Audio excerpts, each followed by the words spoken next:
Good morning, everyone. I'm confirming that you can hear me.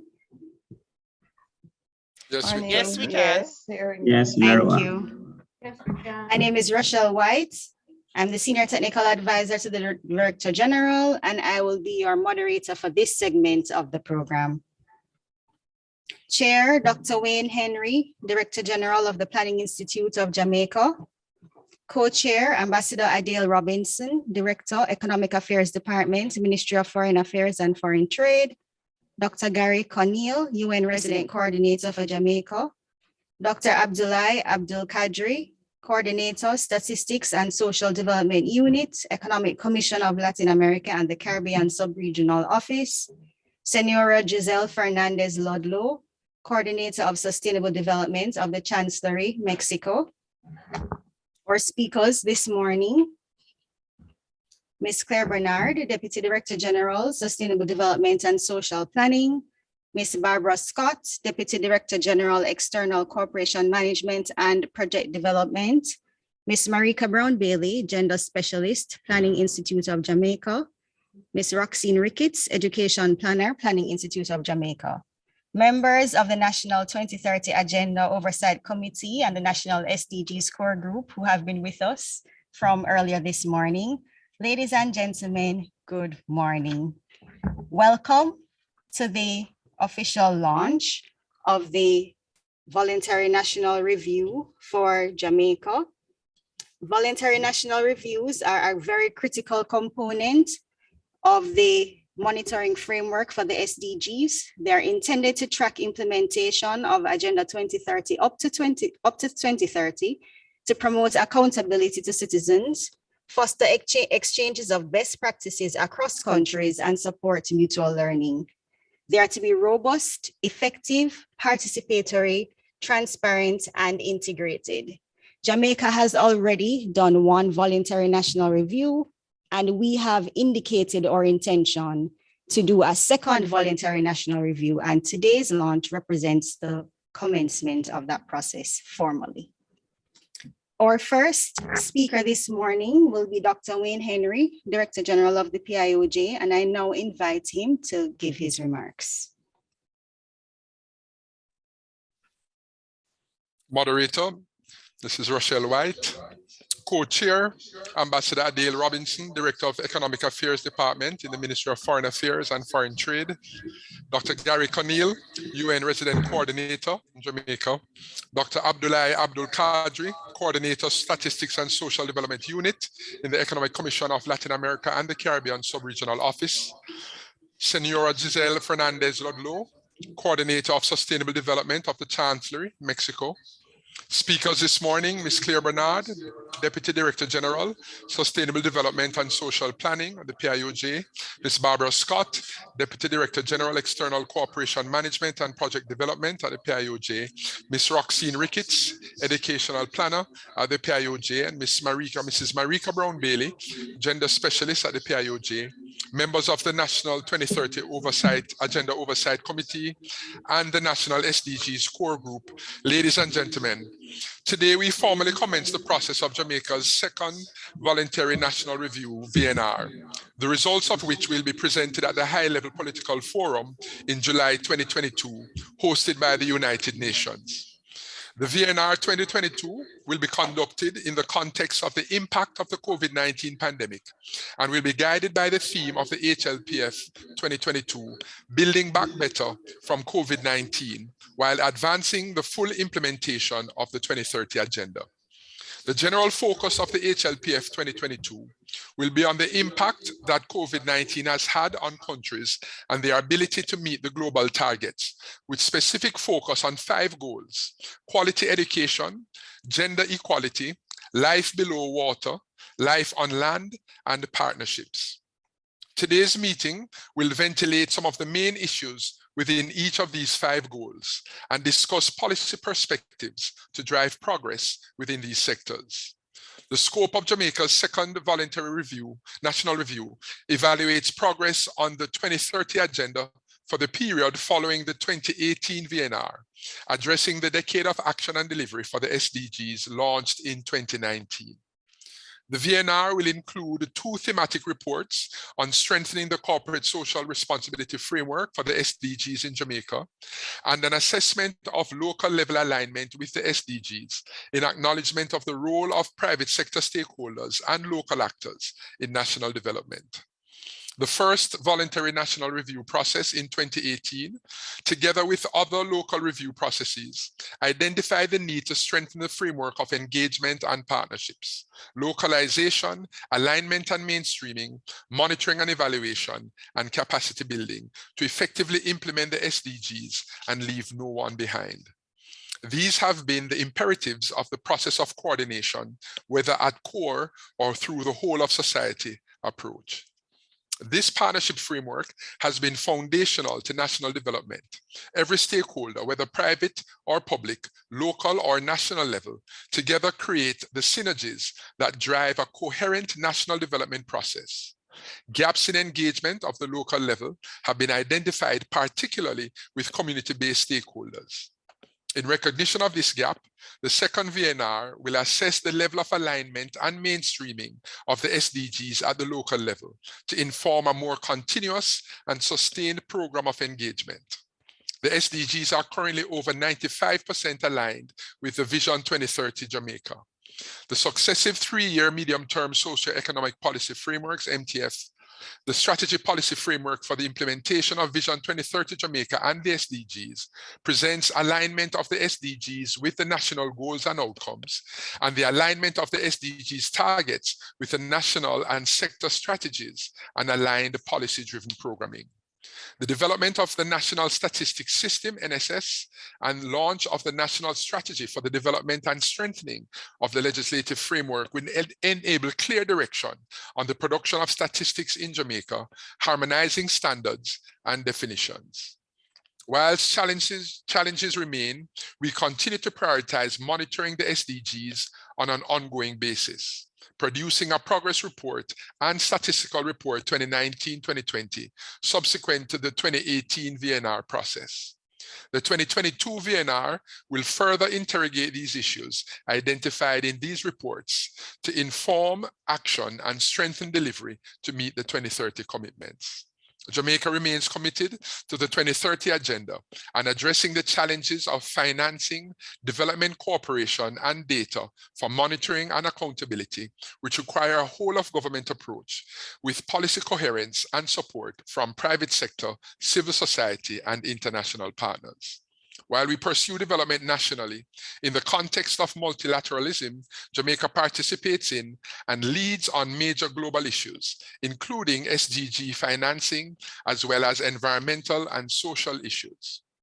Under the Paris Agreement, Jamaica revised its nationally determined contributions under the UN Framework Convention on Climate Change, setting more ambitious targets for reducing emissions by 2030 from 7.8% to 10%, and achieved target 14.5 of the SDGs set for 2020, having met the 10% target of coverage of protected coastal and marine areas.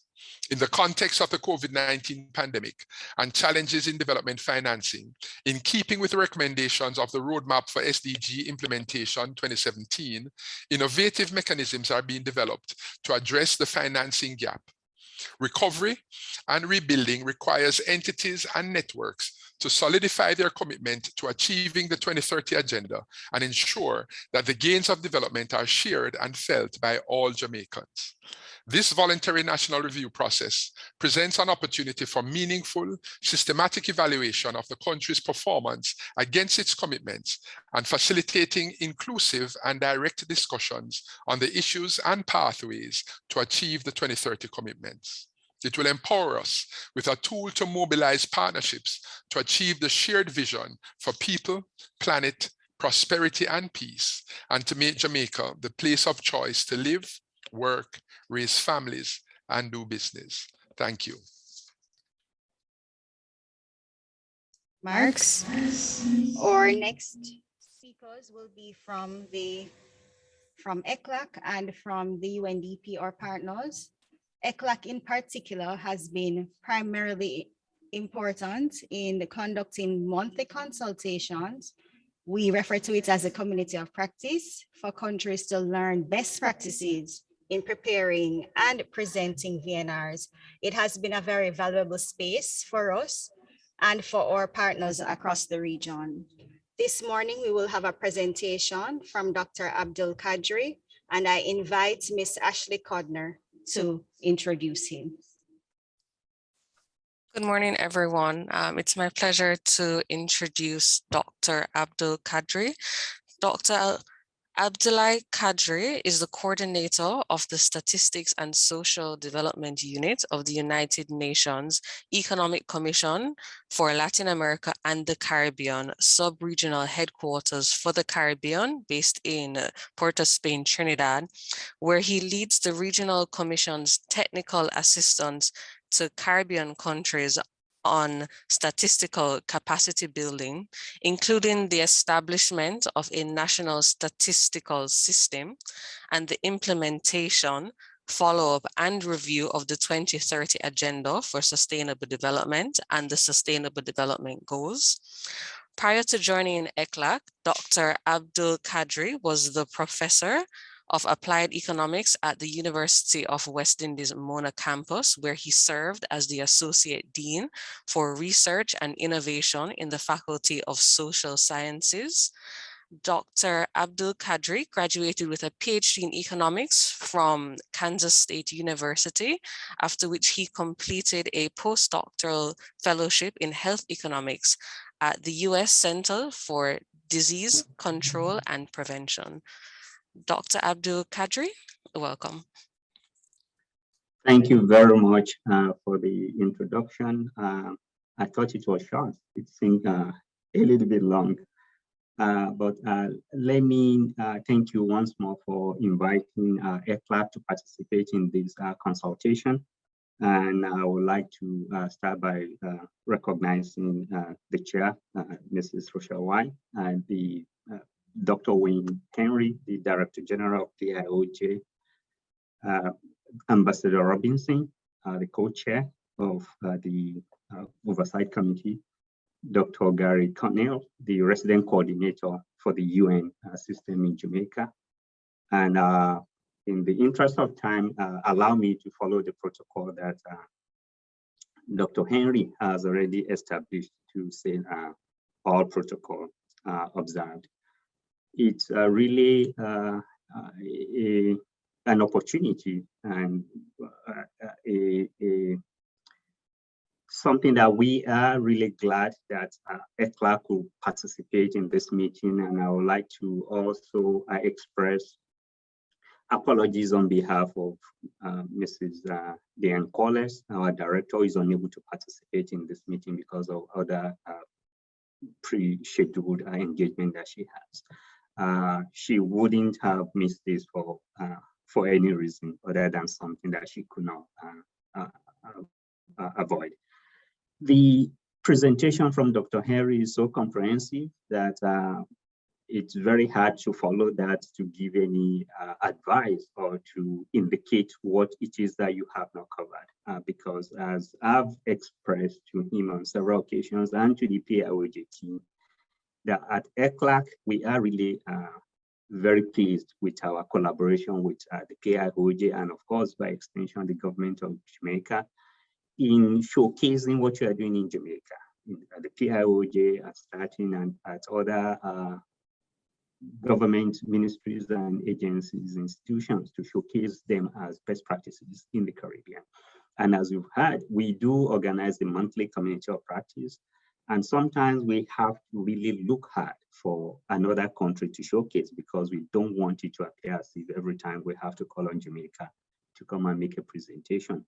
But that goes to show the quality of the work you do and the leadership that the country and your agencies show in the region when it comes to best practices.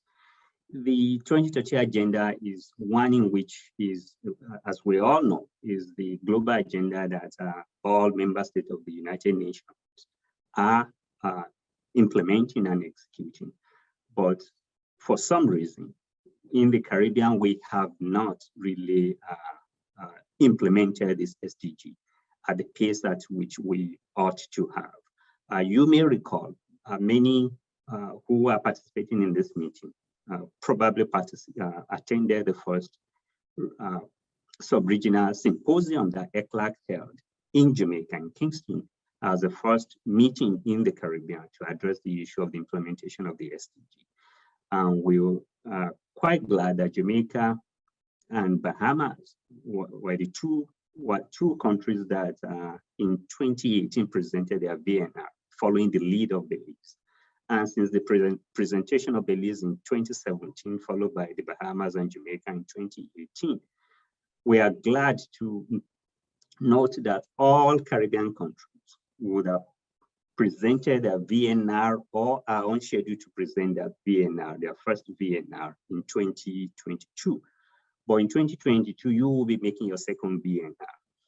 Only the Dominican Republic in the Caribbean, when we look at the broader Caribbean member states, only the Dominican Republic have presented their second VNR.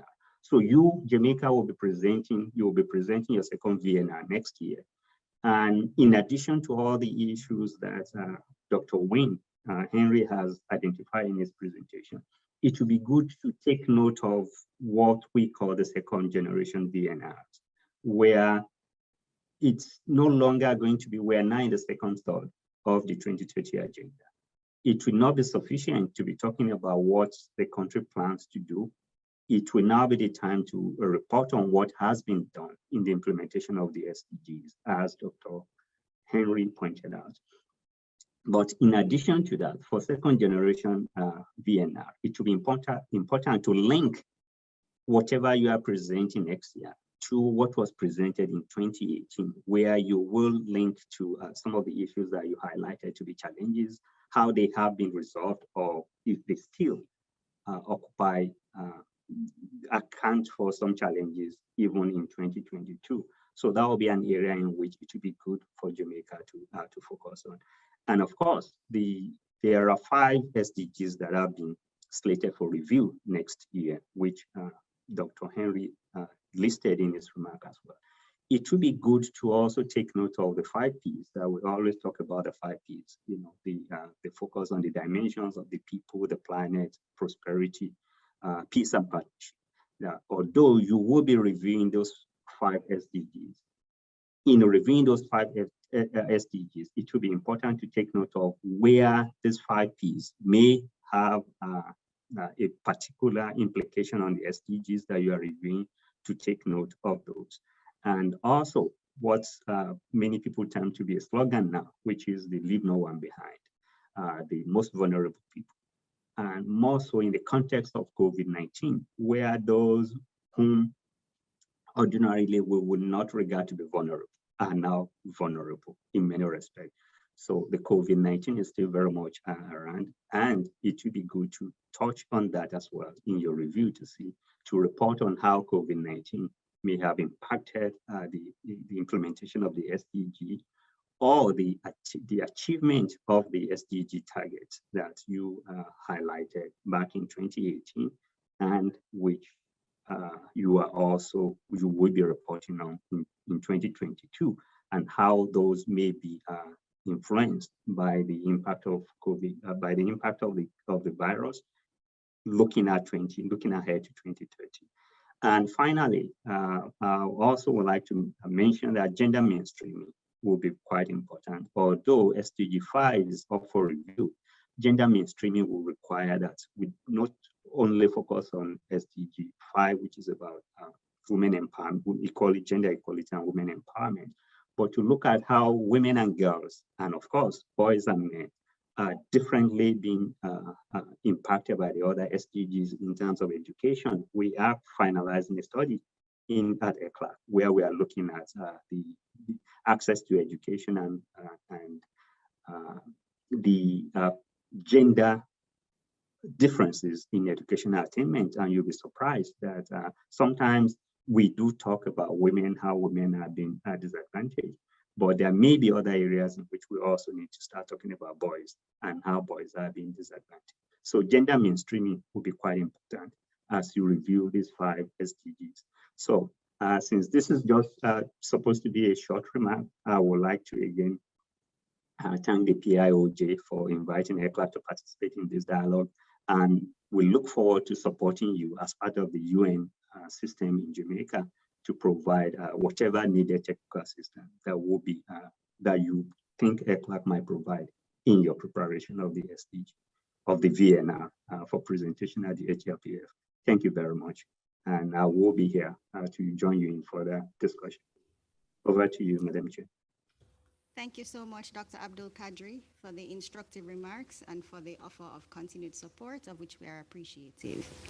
Our next speaker will be Dr. Gary Conneal, the UN Resident Coordinator, who will be bringing us greetings from the Resident Coordinator's Office and will also be speaking to the HLPF and the role of the VNR in evaluating the SDGs. I invite Ms. Shoyage Panton to introduce him.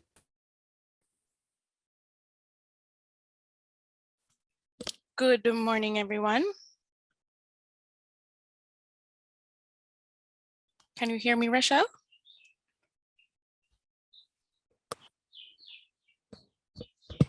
I'm hearing you, Shoyage. Go ahead. I'm hearing you.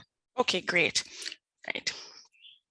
Please help me welcome Dr. Gary Conneal, a former Prime Minister of Haiti.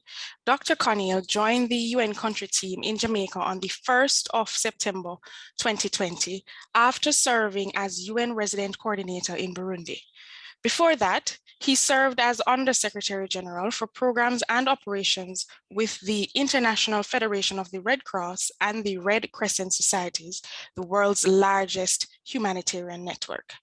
His extensive experience as a development practitioner includes 20 years in the UN system, among other functions as Regional Director for the UNOPS's Africa region and the head of the UNDP's Millennium Development Goals Support Unit. In the wake of Haiti's 2010 earthquake, Mr. Conneal served as Chief of Staff to the Office of the Special Envoy for Haiti, former United States President William J. Clinton, where he helped coordinate Haiti's reconstruction efforts. In addition, in 2012, he served as Senior Advisor to the Liberian President, Ellen Johnson Sirleaf, in her role as co-chair of the UN High-Level Panel on the post-2015 Development Agenda. Dr. Conneal holds a medical degree from the Faculty of Medicine and Pharmacy of the State University of Haiti and a Master of Public Health from the University of North Carolina at Chapel Hill. Please help me welcome Dr. Gary Conneal. Thank you so very much for this introduction. Also, as my previous colleague, as protocol has already been established by the General Director, Dr. Wayne Henry, allow me to just really thank Dr. Henry and the senior management of PIOJ for inviting us to say a few words, and I promise I will keep it brief, particularly because I think most of the most important and relevant issues have already been raised and very well presented by the Director General himself. Furthermore, as Jamaica has been through this process before, one of the things I would like to do is to reiterate that the voluntary national reviews were established to encourage member states to conduct regular and inclusive reviews of progress towards the 2030 agenda, and they are expected to be country-led and country-driven. Now, of course, these regular reviews were purposefully established as being voluntary. And so it's very encouraging to see the government of Jamaica has decided to submit its second VNR in 2022. In the context of building back forward, the 2022 VNR will have to focus on the challenges and opportunities that have been brought to the fore by the pandemic. Jamaica has an important story to share in this respect, as the socioeconomic impacts of COVID-19 was particularly relevant here. But the government of Jamaica has pursued successful strategies to address several of the key challenges associated with COVID, and we need to tell the world this. In my experience with the VNR process, it's going to be extremely important that the report be, of course, well balanced. On the one hand, the international community will benefit from a realistic assessment of level of progress, of lessons learned, as well as major challenges to achieving the SDGs by 2030 in a post-COVID context. But on the other hand, the report is also an opportunity for other countries to learn of the successes that Jamaica has achieved. The degree of gender equality, as evidenced by the rapidly increasing women's participation in politics, is a good example. The government's remarkably successful strategy to engage the diaspora is another one. In the VNR, it is important for us to highlight such successes, especially with respects to topics that have a potential for peer-to-peer learning. Now, as everybody knows, the 2022 session of the high-level panel will have a particular focus on some specific SDGs. SDG 4, education, 5, gender equality, 14, life below water, 15, life on land, and 17, partnership for the goals. But this should not be taken as an invitation to ignore the other goals, but as an opportunity to highlight some of the specific challenges the country faces in achieving its 2030 agenda. Naturally, a key issue that is going to require much work is the collection of relevant data, especially data that is reflective of the underlying groups at risk of being left behind, such as people living in rural areas, men in inner city communities, and people with disabilities, and so forth. Unfortunately, in many cases, they are also the groups that are most difficult to collect information about. So developing a policy that is able to overcome this challenge will be important for the successful development of a VNR. And one important way to gather the information would be to identify most critical issues for the VNR is through multi-stakeholder engagement. The involvement of all stakeholder groups, including CSOs representing Leave No One Behind groups, as well as the private and academic sectors, is going to be crucial in the process of the VNR development. I am certain that the people in this meeting are fully aware of this, but it bears repeating that a successful document has to be fully endorsed by all relevant groups. And I think that's the spirit that was actually highlighted by the Director General's presentation this morning. Finally, I am very happy that my office is associated to this process, and we're looking forward to bringing our contribution. Please do continue to engage us and to consult with us so that we're able to support in any way possible. Of course, I and my colleagues from the RCO will also be very eager to contribute wherever we can and in whatever way necessary. We are, for example, very happy to be engaging with PIOJ and Staten about the further elaboration and publication of SDG sensitive data. So I hope that work will also continue. I'm looking forward to the outcome of the meeting and wish you all the best. Thank you so much, and over back to you. Thank you so much, Dr. Conneal, for your remarks and also for your offer for continued support of the PIOJ and Jamaica as we embark on this process. We'll now move into the presentation phase of the program. Our first presenter is going to be Senora Fernandez Ludlow, who, as we mentioned earlier, there's a community of practice which Jamaica is an active participant, and we have engaged with Senora Fernandez through this community of practice, and she has consented to present to us today the experience of Mexico. Senora Giselle Fernandez Ludlow is the Director for Sustainable Development in the General Director for Global Issues of the Ministry of Foreign Relations of Mexico. She's responsible for the 2030 Agenda for Sustainable Development and the United Nations Economic and Social Council, among others. She's a career diplomat who joined the Mexican Foreign Service in 2006. In the Ministry of Foreign Relations, she has served as Director for Climate Change over the period 2016 to 2019, and in the General Directorate for Asia and the Pacific for 2005 to 2006. Abroad, she has served as Human Rights Delegate in the mission to the international organizations based in Geneva and as Consul for Border Affairs at the Consulate in El Paso, Texas, over the period 2006 to 2009. Please help me to welcome Senora Fernandez Ludlow. Thank you. Thank you very much for your kind presentation. I'm having some connection issues because I'm on the move, so I will keep my camera off, but I will say hi to you at the end, maybe. First of all, thank you very much for inviting Mexico to share its experience. Also, we are really happy to be able to present what we have done. And we will start maybe by congratulating Jamaica for deciding to present its second voluntary national review. For us, the voluntary national review, and I will start highlighting this, the most important part is its purpose. Why do you want to present a VNR? And this is an exercise. We focus a lot of energy and attention on the report itself, but this is just a part of a process. What is more important for us is the dialogue that this report will entail. And that's what I started asking, and the processes and the dialogues that you will have later on with that report. So I will start by highlighting that this decision to present the VNR is just the beginning of a journey. The report itself is going to be, of course, highlighted and receive a lot of visibility within the HLPF. However, for us, the added value of this report is the processes and the continuation of the content and the discussions it's going to have later on. So the first part is this one. This is the beginning of a process, the presentation of the VNR. The second part, I will highlight what Mexico has done.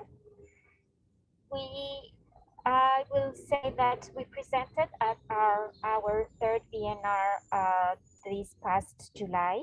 And of course, this was in the middle of the COVID pandemic, which was, as you can imagine, a burden for us. The challenge that we had is we wanted to have, and I think it was rightly referred to as the second generation of VNRs, a VNR that not only shows what the country has done, but also identify the challenges and the topics we still need to work on. So what we did was two things for this VNR presentation.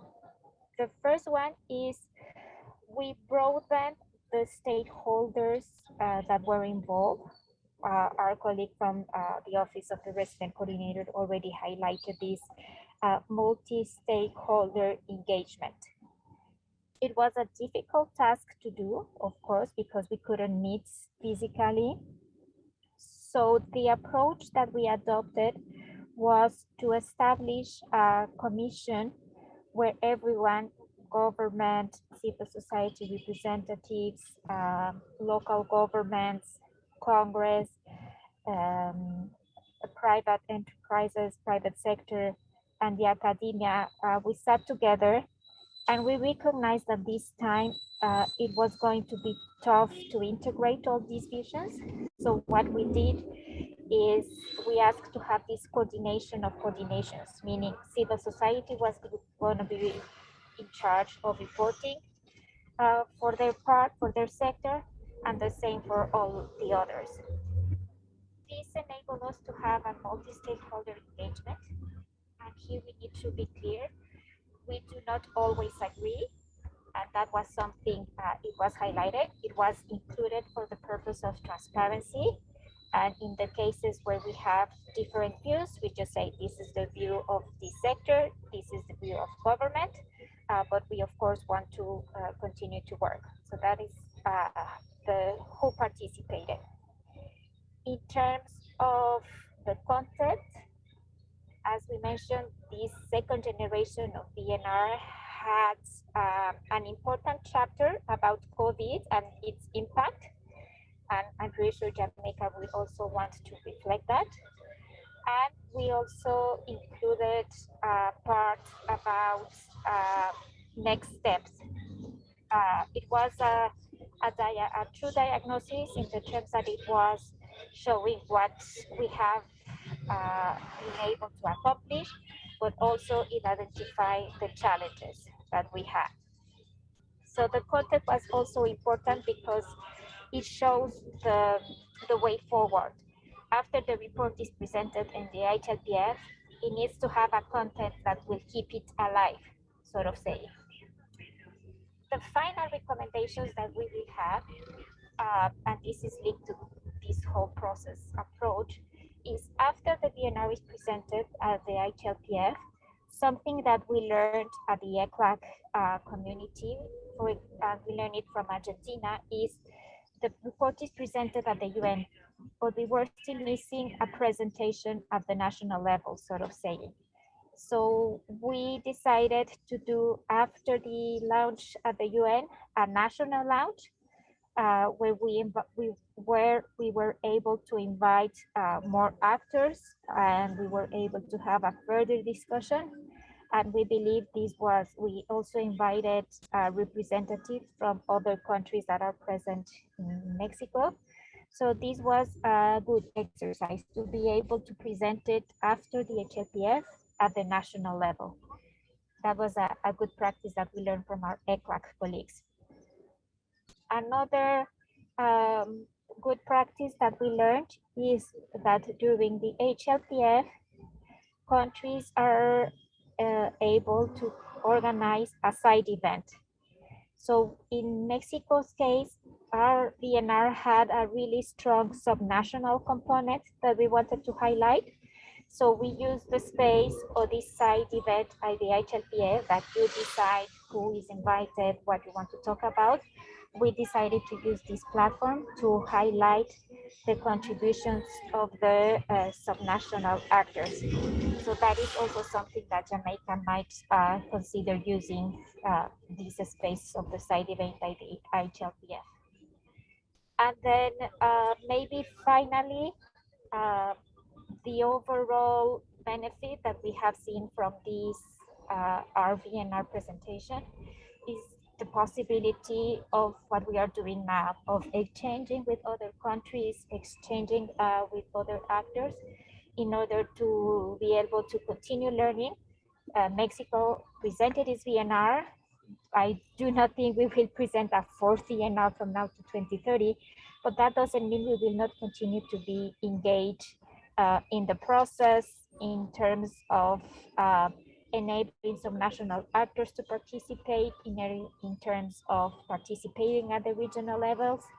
So our VNR is going to be our roadmap of implementation for the future as well. And I will just maybe try to say a quick hi, and I will stop here. And back to you, Madam Chair. Thank you very much. Thank you so much, Senora Fernandez, for giving us some insights into the actions of Mexico in delivering 3 VNRs to date. We look forward to having further dialogue with you as we advance with our process. Thank you so much for your presentation. This segment of the program, we will be having presentations from divisional heads of the PIOJ, as well as their representatives, that will be looking at the goals under review that will be the focus of the high-level political forum on sustainable development for 2022. As was mentioned previously, the VNR process takes account of all the goals. However, at each HLPF, there is a particular focus on specific goals. The 5 SDGs that will be highlighted at the 2022 HLPF are Goal 4, quality education. Goal 5, gender equality. Goal 14, life below water. Goal 15, life on land. And Goal 17, partnerships for the goals. Our first presentations will be done by Ms. Roxine Ricketts, our education planner, and Ms. Marika Brown, who is our expert on matters related to gender within the PIOJ. And Ms. Roxine Ricketts will commence the presentation via Zoom, followed by Ms. Marika Brown.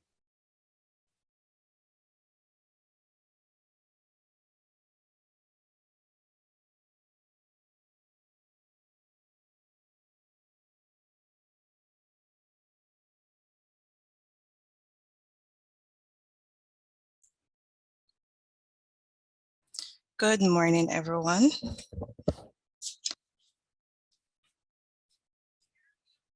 Okay, good. Good morning. My name is Roxanne Ricketts. I'm the education planner, and I'll be leading the first presentation, which looks at SDG 4, which is quality education.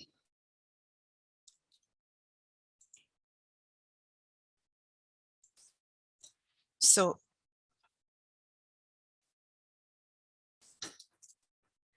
we're looking at giving an update for this the sector, which is the second review of the VNR. So the education and training sector, we recognize that high enrollment continue to be a characteristics of the Jamaican education system, and particularly among children 3 to 16 years. On the other hand, enrollment among the 17 to 24 years age group remained low.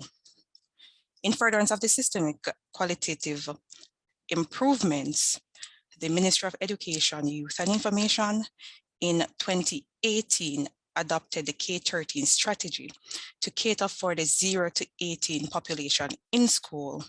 So the K-13 strategy was implemented in an effort to ensure that all Jamaican learners have access to education from the early childhood level to the secondary level of the education system.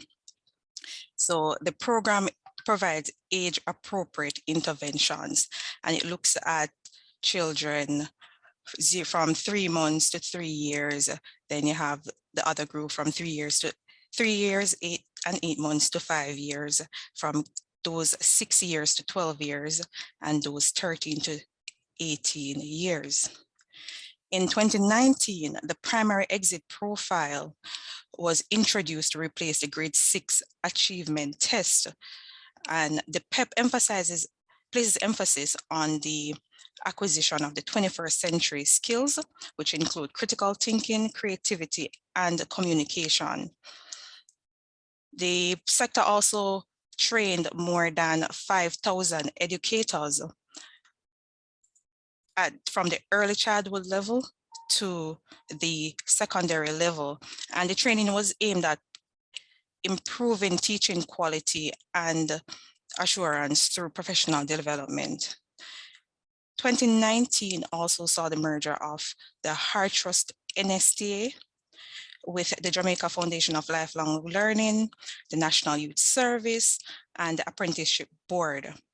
So since then, well, during the 2017-2018 period, recognized that the trust trained over 97,000 trainees.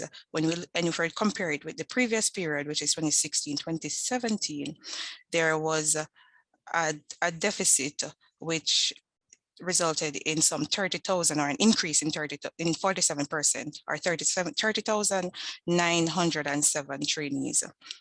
The table to the right looks at the number of persons enrolled at and certified by the Heart NSTA Trust since its merger. So it looks at the enrollment and the certification levels.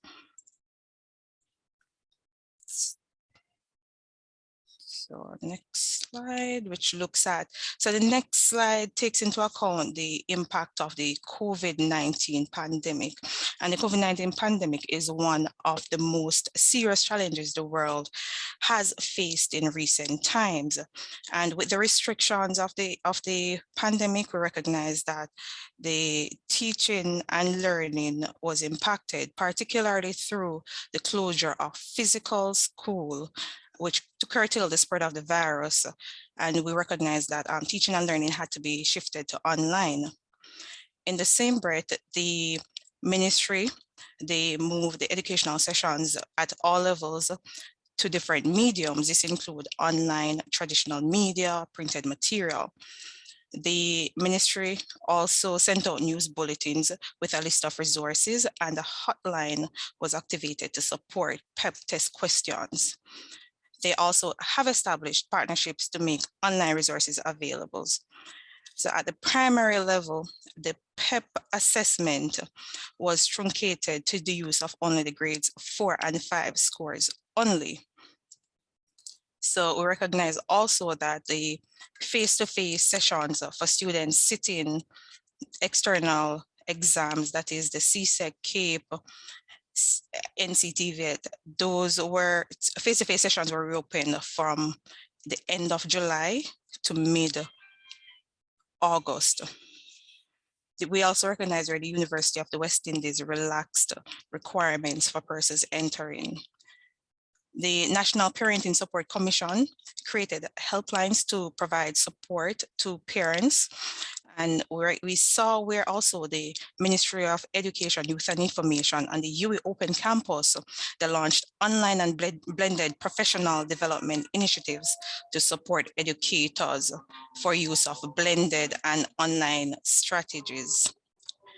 Students without internet were able to access a one-on-one learning management system through the zero-rated plan and donation of tablets. Internet providers offered packages at reduced costs and access to zero-rated websites as well. So in continuing, we saw where approximately 320 million Jamaican dollars were spent on training 65,000 teachers since August of 2020. And this number we got from the report that was done by the National Council on Education. They did a study then, and this was the figure that they shared with us. So recognize where 18,000 tablets and 12,000 desktop computers were distributed by the ministry to teachers and students, mainly at the primary level and at the early stages of the pandemic. We also saw where 40,000 tablets and laptops were provided to the poorest students in the upper primary grades, that is grades 4 through 6. We saw where public schools were provided with funding to procure laptops as well. So as an initiative undertaken by the ministry, because they recognized that a lot of students were without devices. So in 2021, which is this year, the Own Your Own Device Initiative program was launched, and over 24,000 vouchers helped parents to buy their children the devices that they need, and they were provided with vouchers which valued at $20,000. So the ministry as well, under the Yard to Yard initiative, as part of their school learning and intervention plan, launched the Bridging the Gap Child Find initiative during the summer of 2021 to complement the efforts of school-based teams to identify, locate, and re-engage 120,000 students who were unaccounted for through the established modalities. The Heart Trust NST, through its mobile assessment unit, they have visited a number of locations across the island to assess and certify individuals as part of their COVID-19 response. Some of the major concerns and challenges that we have to look at is, as at 2021, as was identified earlier, we saw where 120,000 students had been absent from school and they were not consistent in participating in school activities due to the effects of COVID-19. So the UNICEF estimated that since COVID-19 pandemic, children in Jamaica have suffered from an estimated learning loss of 1.2 years. And prior to COVID-19, the learning loss or the learning gap was 4.5 years. So cumulatively, can see where there may be a learning loss or learning gap of 5.7 years. The learning loss is immeasurable. And as there has been erosion of their students' basic academic skills due to lack of practice, and some students encounter challenges when re-engaging in the education activities. And we anticipate that some may even encounter difficulty in terms of maintaining the learning pace at home due to inadequate resources. To the right of this, and of the slide, there's a table which looks at the pass rates of English A and mathematics from 2018 to 2021. And if we look closely, we saw in 2021, there had been a dip in both subject areas. And we recognize that this is part of the learning loss that we have to have measures in place to remedy. So we recognize that sports and physical exercise may even affect the health of our students, the mental health of our students, and obesity of even students and teachers. We also recognize that technical and vocational training were negatively impacted. And so there were disruptions in apprenticeship schemes and other work-based related experience. We also recognize that there were unavailability of data, especially with children with disabilities. As it is, we recognize that the pandemic has significantly impacted or derailed the progress that we have made in terms of educational gains. And we anticipate that there may be, there may be long-lasting socioeconomic impact on children, particularly those in lower income families. So at this time, I will now turn over to my colleague, Mrs. Marika Brown-Bailey, who will be looking at Goal 5. Thank you, Roxine. Good morning again, colleagues. Roxine will transition the slides on my behalf, and I'm going to get into a short synopsis of the issue of gender equality and what we have been doing as it relates to Goal 5, which is to achieve gender equality and to empower women and girls. We all know, as had indicated before by Dr. Abdullah Carr, that Jamaica has made significant gains in the area of gender equality and women's empowerment. These areas of progress, they have been assisted by a number of policy guidelines, legislative measures, and institutional building initiatives. But notwithstanding that, as we all know, as a result of the COVID-19 pandemic, a number of losses have been attained. I don't know if that is the correct terminology, but we have seen quite a number of loss. There has been, the COVID-19 pandemic has not only posed a tremendous threat to global health and poverty, but we have seen advances towards gender equality being eroded. So while everyone has suffered greatly from the COVID-19 pandemic, women, I think, and the data has shown that women have suffered greater in terms of social, economic, and physical insecurity. We see issues pertaining to income security, learning loss, as Roxine had just alluded to, the stark issue of gender-based violence and poverty have become more pervasive for women and girls. And we have seen that in Jamaica. So the government has adopted what we call a gender transformative approach. And that particular approach seeks to combat the impacts of the COVID-19 pandemic. And you may ask, what is this gender transformative approach? And I'm just going to give you a quick synopsis of what it looks like and what the government has been doing.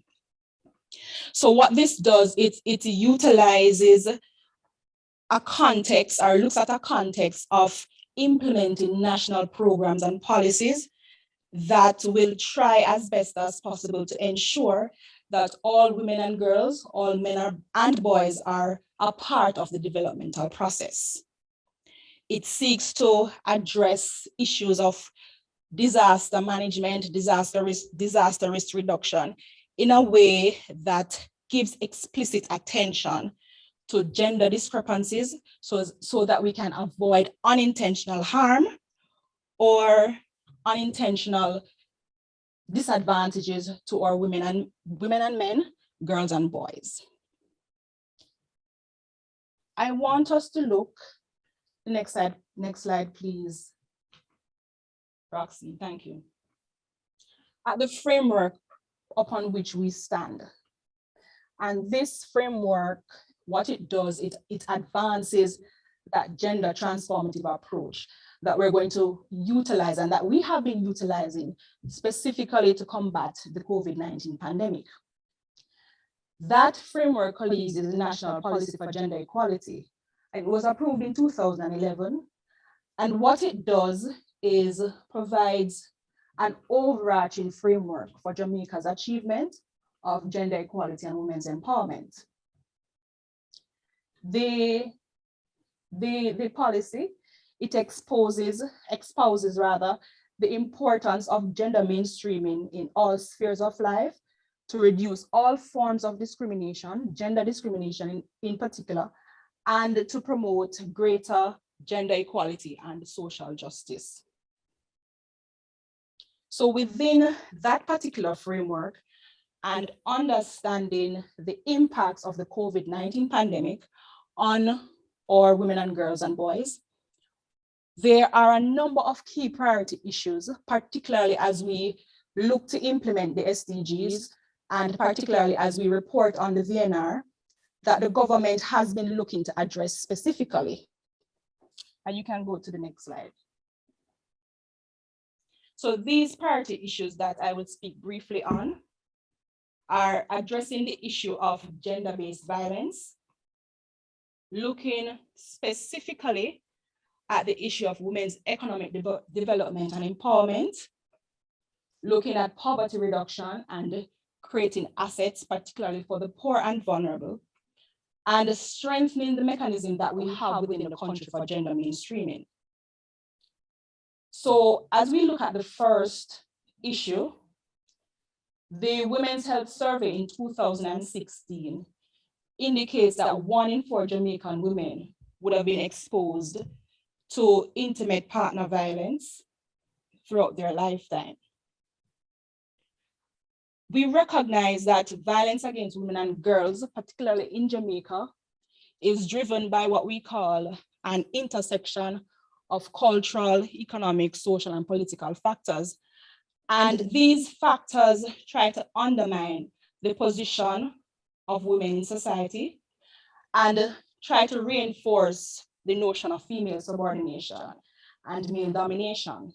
So you can see that there has been and there continues to be a link between intimate partner violence and the increased risk of injury, psychological trauma, adverse health outcomes, and death for women and girls who are exposed to same.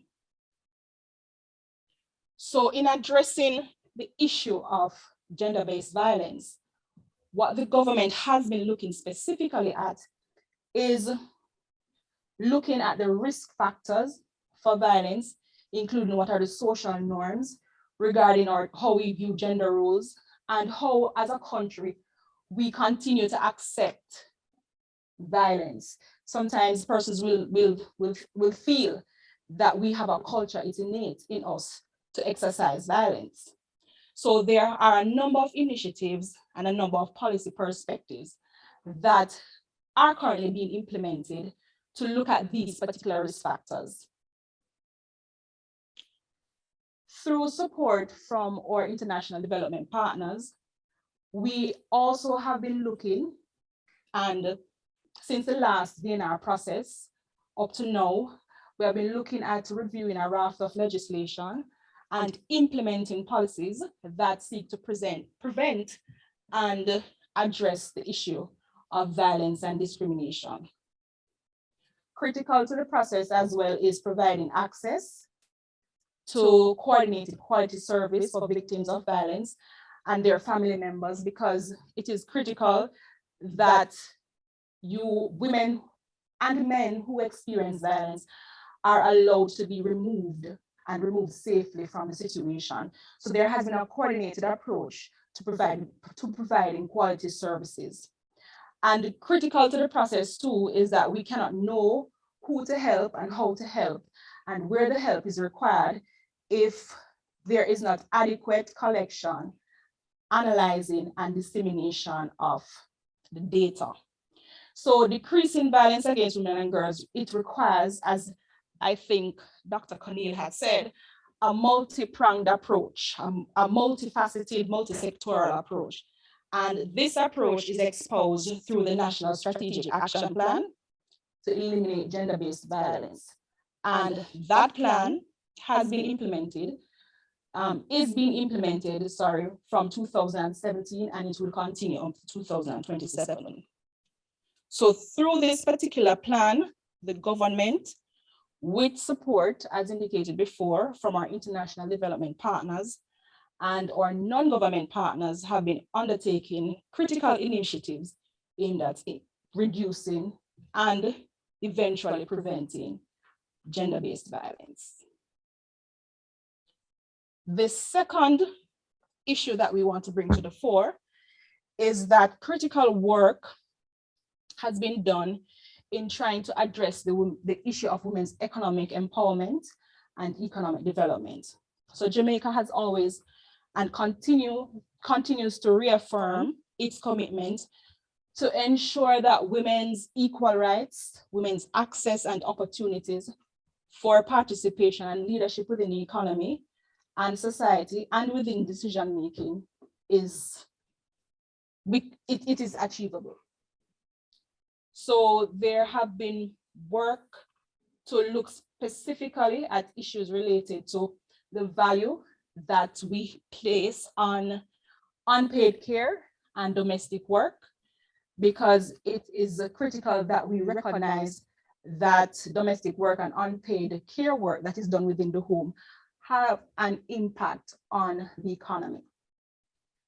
There is critically too, there has been the provision of public services, infrastructure, and social protection policies that seek to address women's participation within the economy.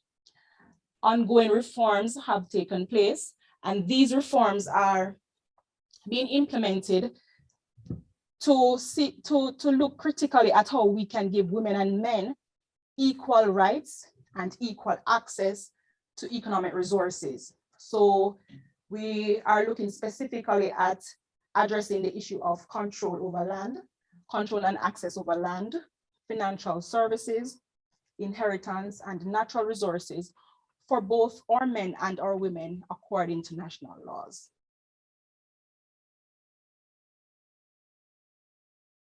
The next issue that we want to bring to the fore, and that has been gaining significant traction within the gender space, is looking particularly at the issue of poverty reduction and asset creation, particularly for the poor and vulnerable.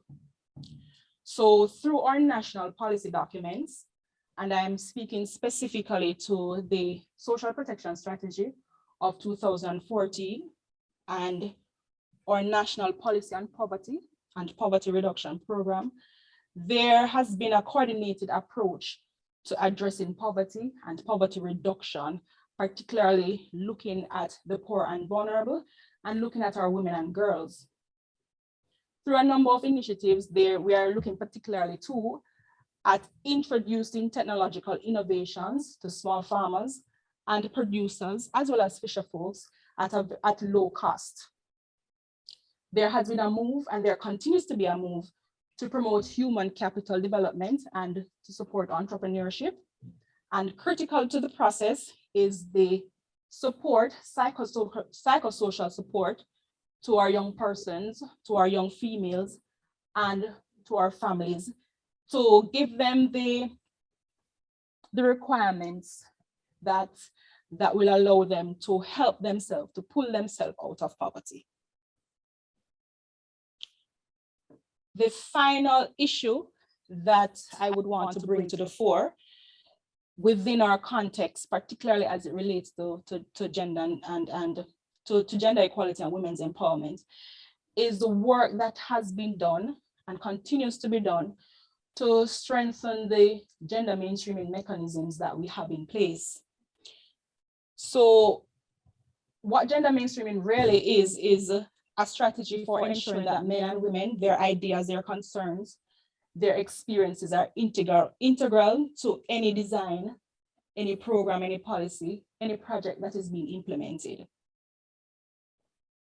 We have recognized, and our partners, particularly the Bureau of Gender Affairs, have recognized that gender mainstreaming has probably been one of the most difficult aspects of the policy implementation process, because what it does, it requires that all our stakeholders within the public sector, within the private sector, and even our non-government partners, it requires a recollaboration and a re-evaluation and a re-engagement of how we think about gender and how we integrate gender within our spaces. So as we continue to implement the initiatives, we have recognized too that the policy that we currently have requires a contextual underpinning that looks currently at what is happening within the country. So there has been a move afoot to revise the current policy. And within that space, we'll continue to build the capacity of what we call the Gender Focal Point Network through training, through encouragement, through sensitization, and through continuous engagement so that the mechanism can be strengthened. We are also looking critically at the more robust implementation of what we call a gender mainstreaming manual. The manual is in place, but we want to encourage and to more critically utilize the manual in our spaces. And finally, there is what we call a gender advisory committee in place. And we are looking to strengthen the capacity of that committee so that the mainstreaming mechanism that we have in place can be more robust. So these are just some of the critical issues that we will continue to work on as we report into the next VNR process. Thank you.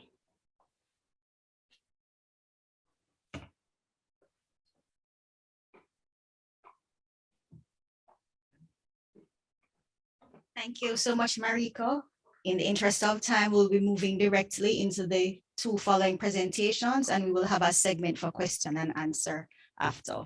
So I invite Ms. Bernard, Deputy Director General, Sustainable Development and Social Planning, to speak to goals 14 and 15, followed by Ms. Barbara Scott, Deputy Director General for External Cooperation Management and Project Development.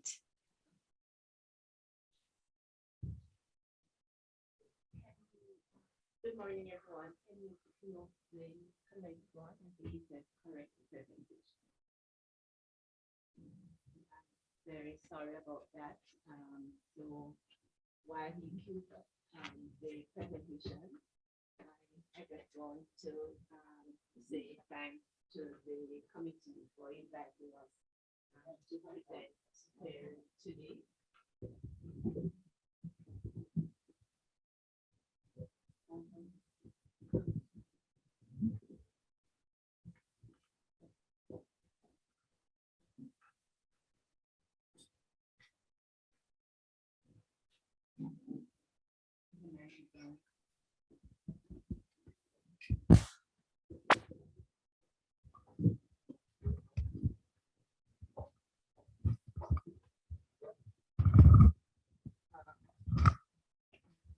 Sorry about that.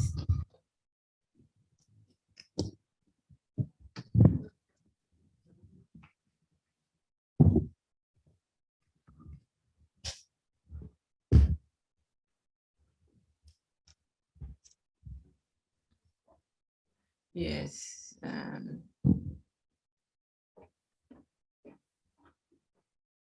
right, colleagues, as we try to locate the presentation, we will move to receiving the presentation from Ms. Barbara Scott. Ms. Scott?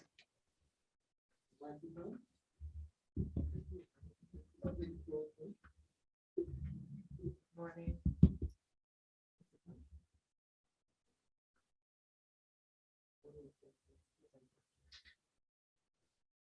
Good morning, ladies and gentlemen.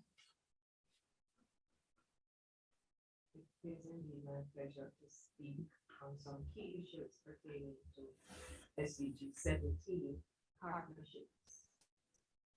My discussion this morning will focus on SDG financing and in particular, we'll be looking at the role of official development assistance and the private sector.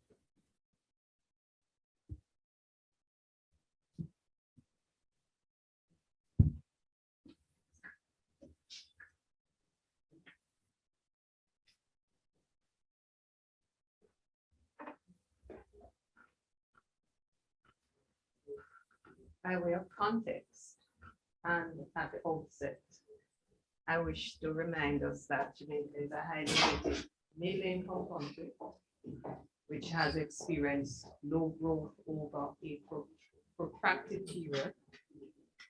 And in the face of inadequate domestic resources, official development assistance has provided an important source of financing for Jamaica's 2030 Vision 2030 targets, and by extension, the SDGs. Official development assistance is provided in the form of concessional loans, grants, and technical assistance for development projects and programs by a host of development partners, the multilateral financing institutions, comprising multilateral development banks, multilateral technical cooperation agencies such as the UN, the OAS, bilateral donors, Canada, the UK, USA, and several of our other bilateral donors.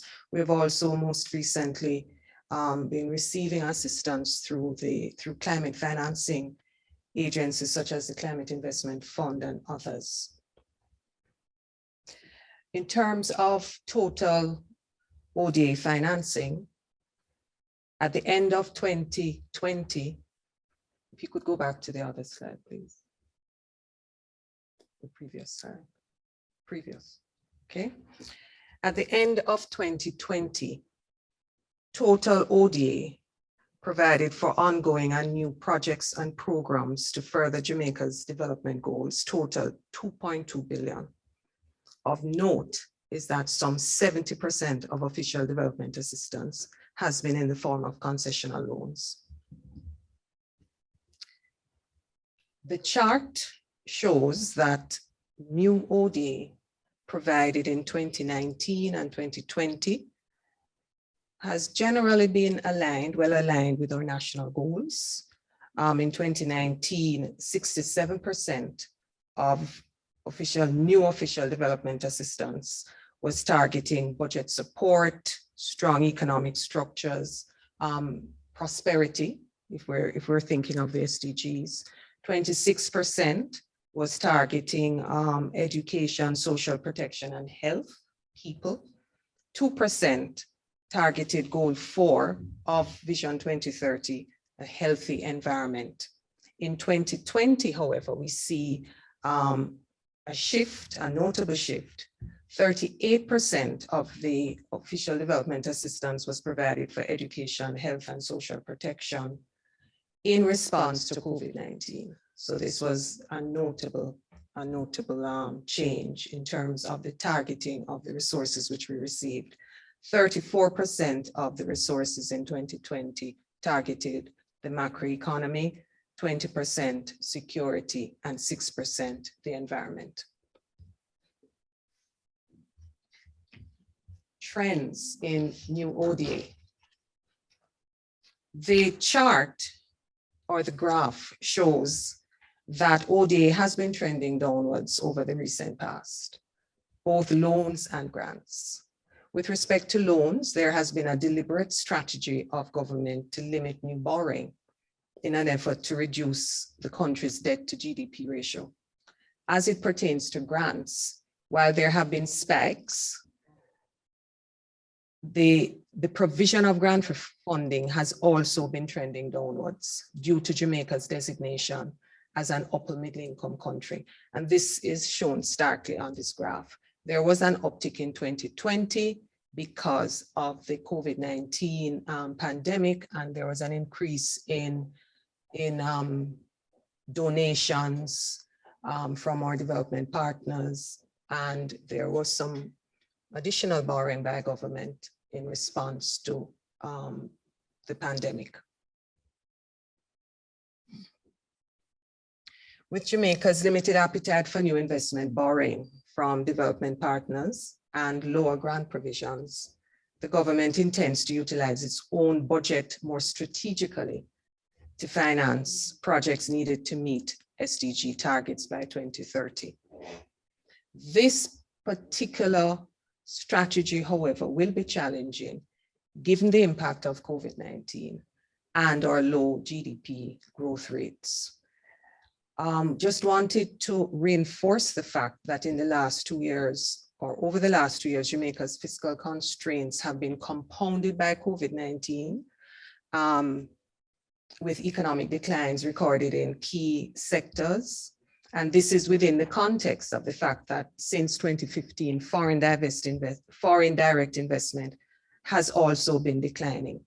So in light of the deliberate strategy to limit borrowing and with reduced access to grant financing, the government's response to the pandemic has underscored the importance of having a robust and sound public financial management system, and by extension, the need for diversification supported by private investment. So the need for private investment has come to the fore, and this is in keeping with the recommendations of the MAPS mission, or the Mainstreaming Acceleration and Policy Support Mission, which was fielded in 2017 by the UN, and which prepared a roadmap for SDG implementation. The roadmap, in keeping with the objectives of the Addis Ababa Action Agenda, acknowledges the central role of both domestic and external financing to achieve the SDG targets and goals. The roadmap proposes strengthening capacity for development financing, including innovative financing and developing the systems and structures for a digital society. Additionally, the roadmap recommends greater use or the introduction of instruments such as debt for nature swaps, blue economy investments, diaspora bonds, etc., as targeted investments to support SDG financing. In furtherance of the roadmap, Jamaica, with assistance from its partners, especially the United Nations, has been exploring additional options for SDG financing. And I wish to highlight here some key initiatives. We are looking at putting together, crafting innovative financing projects. We are also seeking to become more active on the global front by participation in SDG investment fairs and events, other SDG investment events. We're also seeking to deepen deepen and expand public-private partnerships, and to deepen our partnerships also with the innovative arms of several of our development partners. In terms of the SDG financing projects of note is a project which the government of Jamaica and the UN have been crafting, and which is before the UN Joint SDG Fund for consideration. The execution of this joint program will seek to establish a platform to support the mobilization of significant private capital to finance SDG-aligned impact ventures. The initiative will support innovations and will further SDG targets related to youth empowerment, education, and gender equality. The program is quite an ambitious one, and will be seen as a pilot, and depending on whether it is approved and whether it is implemented successfully, we expect that this program will be a model going forward to for us in terms of crowding in and of attracting more private sector investment in our public sector investment program. The government has also sought to participate more fully in SDG related global events. In April of this year, we participated in the SDG Investment Fair, which was convened in New York. The fair is held annually, and it provides a platform for developing countries to present sustainable development projects to prospective global private investors. Jamaica presented 5 projects at this time at the event. 2 large water projects, which are to be executed by the National Water Commission, the Cayman Special Economic Zone, a logistics project, and 2 agricultural-based projects. We're also pursuing with the UNDP an SDG investor map, and the map is to be an online platform of SDG development projects with supporting project data, which is made available to attract private investment. And the objective of the platform, the investor platform, is to unlock financial flows and business solutions that bring together SDG aligned investors and enterprises. We look forward to the establishment of the investor map in 2022. Jamaica will also, as I had indicated, continue to pursue traditional public-private partnerships and deepen its partnerships with the innovative arms of IDP, such as IDP Lab, as well as foundations and philanthropic organizations. I wanted to also mention that climate financing is another area of financing which we hope to be pursuing more deliberately in the future. We have in fact received significant climate financing, and with the commitments emerging from COP26, we hope to be receiving more financing by way of climate funds, climate investment funds, and other sources of financing. Of note, however, is the fact that much of the financing for infrastructural resilience has been through by way of loans, and this has been a challenge over the years. In terms of the other innovative ways of financing or SDG related development projects, we hope to be pursuing more South-South engagements. And of note is that over the last 2 to 3 years, we have received sizable grants from the Kingdom of Morocco and India, and South-South engagements will continue to be an important strategic approach to identifying financing going forward. I wish to speak to the way forward, and with respect to the way forward, there is a need for us to identify strategic investments, especially technology-based investments, which can significantly propel Jamaica towards meeting its SDG gaps, its SDG targets. Of note, however, is that at this point, we still do not know or still do not have a sense of what the financing gap is.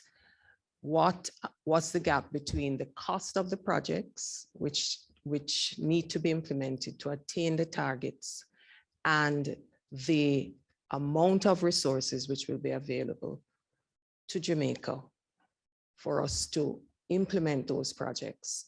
That kind of information will provide us with a sense of the gap, the budgetary gap, and will also give us a sense of how much resources we will need by way of ODA, private sector financing, etc. This particular exercise is something which we have started. Our medium-term socioeconomic policy framework is being costed, and this will be the beginning of a process to give us a good sense of the financing gap that exists for us to meet our SDG targets in the future. So in closing, ladies and gentlemen, I just wanted to say that we really do appreciate the support being provided by our development partners. It has been significant over the years. Jamaica continues, however, to advocate for more grant funding to meet our SDG targets, and the expectation is that these efforts will continue and be ramped up as we move forward. Thank you, ladies and gentlemen.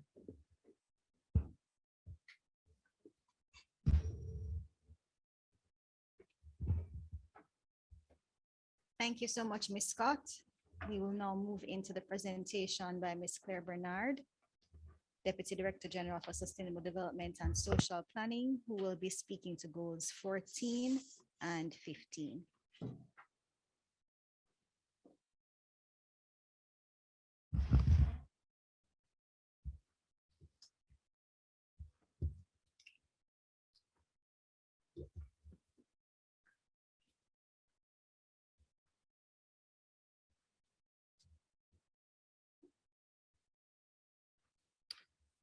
Thank you very much, Madam Moderator. Good afternoon, ladies and gentlemen. There's nothing sustainable about what is happening with queuing up my presentation today. So I think I'll just speak without the slides. So I'm Claire Bernard, and I'll be speaking on goals 14 and 15. These two goals, as you would know, are directly aligned to goal 4, particularly 3 outcomes on the goal 4, outcomes 13, goal 4 of Vision 2030 Jamaica. And those are outcomes 13, 14, and 15, which speak to sustainable use and management of our natural resources, hazard risk reduction and adaptation to climate change, and sustainable urban and rural development. Now, wonderful. Since the presentation of our last VNR, we have made some progress with respect to goals 14 and 15. Nonetheless, we still have some challenges. And I think the Director General in his presentation made reference to some of the positive movements that have been attained. As you know, goal 14, life below water, really seeks to have us pursue healthy oceans and seas, which are essential to our existence. And it challenges us, to eliminate pollution, overfishing, etc. And I've highlighted the 10 targets of goal 14 just to give you a reminder of some of the things that challenge us. Now, in terms of our own situation in Jamaica, the question is, why is goal 14 of particular relevance to us? Naturally, we are a small island developing state. That speaks for itself when we talk about life underwater. Our marine space is approximately 25% that of our terrestrial space. So it's important that we pursue the health of our seas. A very large part of our economic intake depend on our seas and the coastal zone, tourism, fishing, shipping, very large portion of employment, not to mention the contribution of the protein content from the seas to food security in our country. And as we seek to develop our economy, we have to look at the untapped potential of the blue economy. So I move now to talk about some of the pressures which we are experiencing with respect to goal 14. And I'm going to talk about the degraded marine ecosystem, which is really very crucial. I've highlighted a table for you which talks about marine water quality. And I did that because I want you to understand that the state of the marine water, the quality of marine water will have an impact on marine ecosystem. And there are 4 indicators highlighted in the table: nitrates, phosphates, biological oxygen demand, and fecal coliform. And the table indicates that for all of the 4 indicators, we have exceeded the standard, which means you can deduce from that the quality of our marine water is not particularly good. And so the impact on our marine ecosystem is likely to be negative. Then I move to coastal marine resources, and I'm going to highlight the state of the Coral Reef Health Index for you. And again, there are elements of that index where we look at coral cover, macroalgal cover, herbivorous fish abundance, as well as commercially important fish abundance. And the important point to take away from this discussion is that for the past 6 years, the state of the Coral Reef Health Index has been poor. And then we look at things like average biomass for herbivorous fish and so on. And that's the type of fish that helps to clean the corals and therefore helps to preserve the life of the reefs and its life-giving elements. And that too has been in decline, and in fact is indeed considered to be in a critical state. I look at the issue of coastal erosion, and all of us who drive around the country will see the state of some of the coastal areas. Certainly in the KMA, you would see work being done by the Bank of Jamaica area. And the Planning Institute itself is involved with the National Works Agency in doing some work on the Northeast Corridor. But just from the chart I've shown you, if you just disregard the percentage change, you will see, and we picked out a few of the areas, you will see that we are losing beach width in some areas, which is an indication of the state of coastal erosion in our country. Some other pressure points: marine pollution. This is something that I think we're all too familiar with. We go to the beach, we see the level of garbage and so on. And the point is that it's a solid waste or poor solid waste management and the level of plastics in the waste, which increases the state of marine, of coastal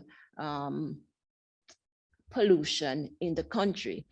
And on top of that, we have a situation where the level of raw sewage entering our waters is also pretty high, because the Survey of Living Conditions tells us, for example, that only roughly 19% of households are connected to a central sewage system, which means that the sewage is treated before it gets into the ocean. We're also confronted with the issue of ballast water, and shipping is very important to us. And the ships, as they come in, they release ballast water, which very often brings with them invasive species. So we have to, and the lionfish, we believe, came here potentially by that route. And so we also have to be looking at that area, considering it a very critical pressure point, which will impact on our ability to meet the targets as highlighted under this goal. Another area of pressure has to do with the state of our fisheries. Many of them degraded, and you can understand why. If the quality of the marine water is not good, then it means that or fisheries will also be impacted. But we're also affected by the level of overfishing that is taking place. And that is, again,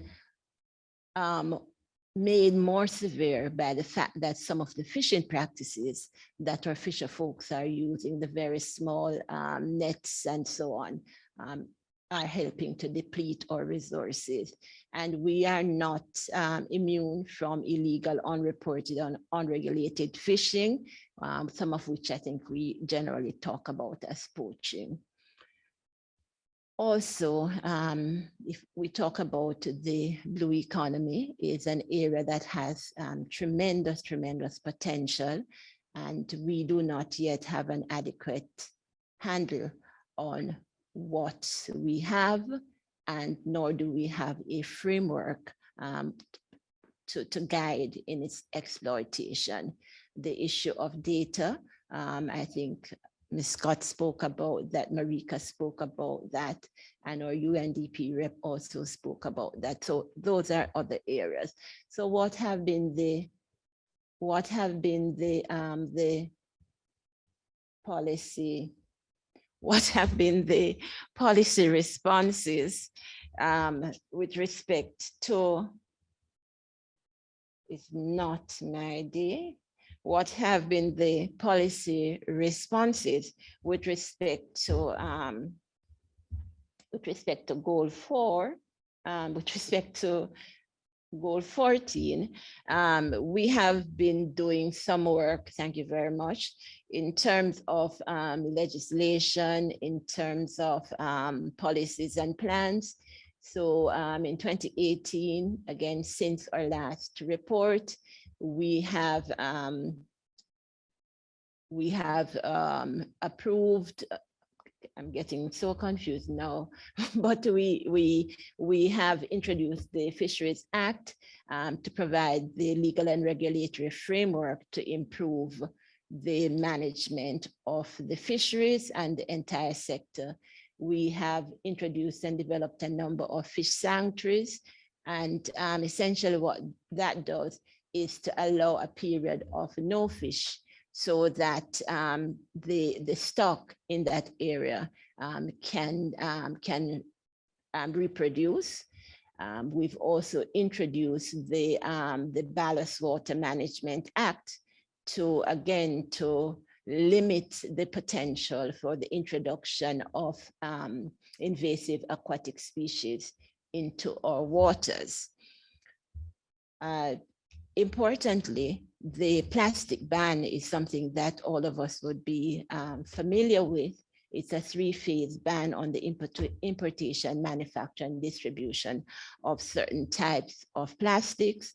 And that required some kind of legislative changes, which were done via the Trade Materials Pollution Order of 2018 and the Plastic Packaging Materials Prohibition Order of 2018 pertinent to the NRCA Act that came in at the beginning of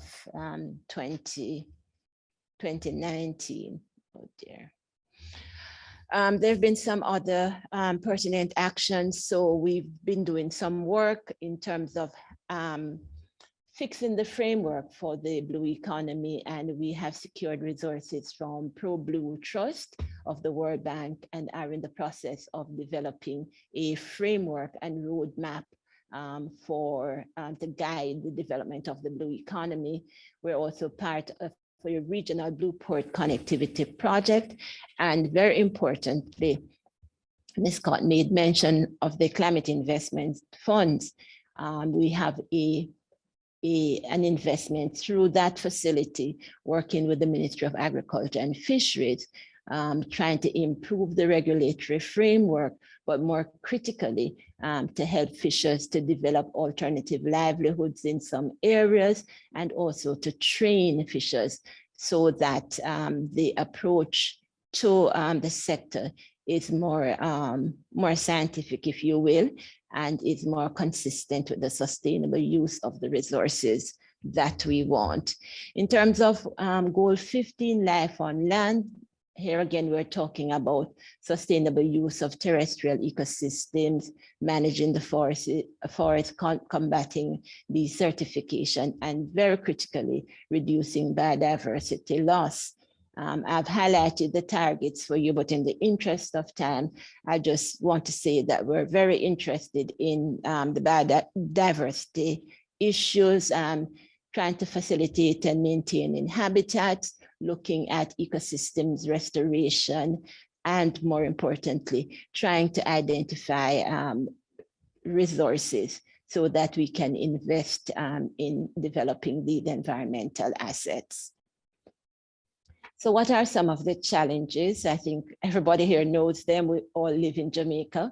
So we have the issue of deforestation, the issue of encroachment on the forest lands, the issue of poor agricultural practices, waste management continues to present itself everywhere, both in terms of solid waste and other types of waste, even wastewater, the issue of the degradation of our watersheds, and that impacts our ability to have clean water and so on.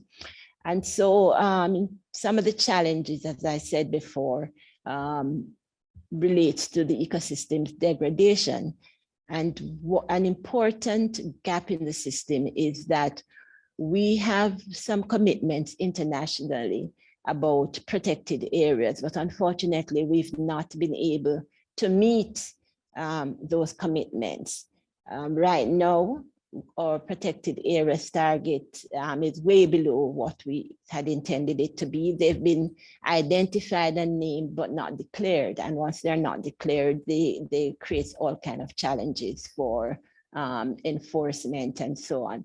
And one of the things that we want to take away today is that we do have some endangered species.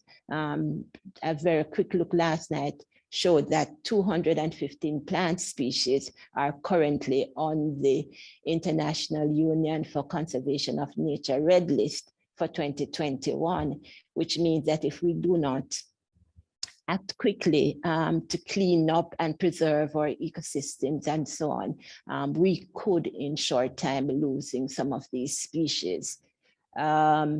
The issue of uncontrolled, unplanned development is something that we've been grappling with, squatting, persons living in environmentally sensitive areas, in flood-prone areas, and so on, is something we need to be paying attention to.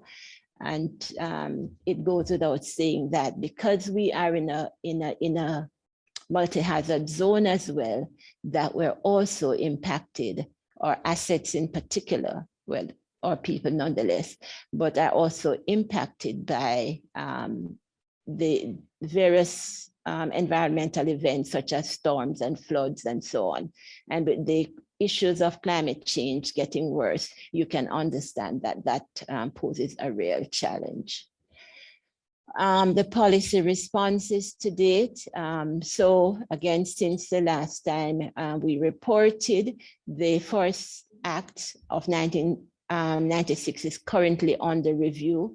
We've introduced a national forest policy. We've introduced a national forest management conservation plan, and we are well into its implementation with the support of the European Union. We've introduced a national water sector policy, and critical to that policy is integrated water resource management, which means that they're not only looking at the piping and those kinds of things, but take the approach going all the way back into the watersheds to ensure that the watersheds are sufficiently healthy so that we are able to get water more, well, not more readily, but the country's ability, for want of a better word, to produce water will be enhanced. Some other actions we're doing, the mapping of squatter settlements with a view to regularization, etc., where necessary. We have developed a number of local sustainable development plans and updating development orders in order to reduce the level of unplanned development. We have prepared a national spatial plan, which along with the development orders and the local sustainable development plans should assist in regulating, and I'm using regulating in a legal sense, but to help in regulating development. One of the things that most of you might not know too much about is the CCRI Jamaica Climate Change Resilience Infrastructure project. We're currently working with Oxford University, where they have developed a prototype tool to help us in better assessing our decisions about where and how to place our infrastructure so that they're less likely to be severely impacted by climate change. In other words, to make our infrastructure more resilient to the ravages of nature, but also building in more nature-based solutions. We are at the community level working with the Office of Disaster Preparedness and Emergency Management to improve the quality of community disaster preparedness and response planning. And so far, we've we in the Planning Institute of Jamaica have supported the development of 15 community disaster plans, community disaster and climate change adaptation plans. And the country has also, in the area of improving disaster management, which critically impacts on life on land, has been establishing some important data sharing platforms, which we hope will be accessed as much by the public sector as by the private sector. We being Jamaica is also accessing readiness support from the Green Climate Fund in the area of reducing emissions from desertification and degradation of the forest. And that again is helping us to have a better handle of issues of, say, carbon retention in our forest and so on, and to go towards our assessment of emissions and to say how we can help to correct some of those problems.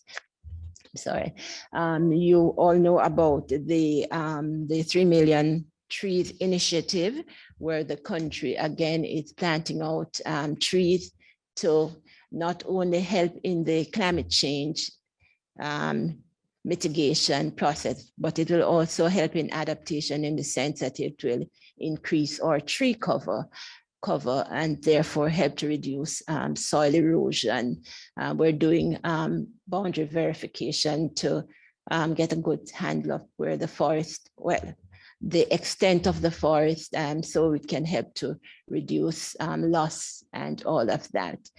Gaps, we still have a number of gaps, as I said before, notwithstanding the work that has been done. And I really only shared a snippet of all that is on the way. The issue of monitoring and enforcement remains a major challenge, because the agencies with responsibility often do not have adequate staffing, adequate technology, etc. The issue of the quantification and evaluation and quantification of environmental assets, that remains a challenge, because if you can't quantify and measure it, you can't inform your decision-making process in a scientific way. The issue of the lack of adequate funding for the protected areas. I did say before that not all of the protected areas have been declared, and part of the issue with that has to do with the fact that it takes resources to be able to do the kind of work that we want to do in those areas. I should also have mentioned to you generally the adequacy of resources, and you will know that in the area of development, and certainly in terms of meeting the SDGs, the development partner investment plays a big role. And you would have heard Ms. Scott mention the fact that the environment gets roughly 6% of ODA investment, which, given the role of the environment in the country's economy, is really very small. And so we ourselves will have to look to increase investment in this area, and also to work with our partners to be investing in a greater way in this area. As I said before, data becomes critical, because if you don't have the data to make the case, then you can't justify your needs, notwithstanding the increase in forest fires, the increase in flooding, and so on.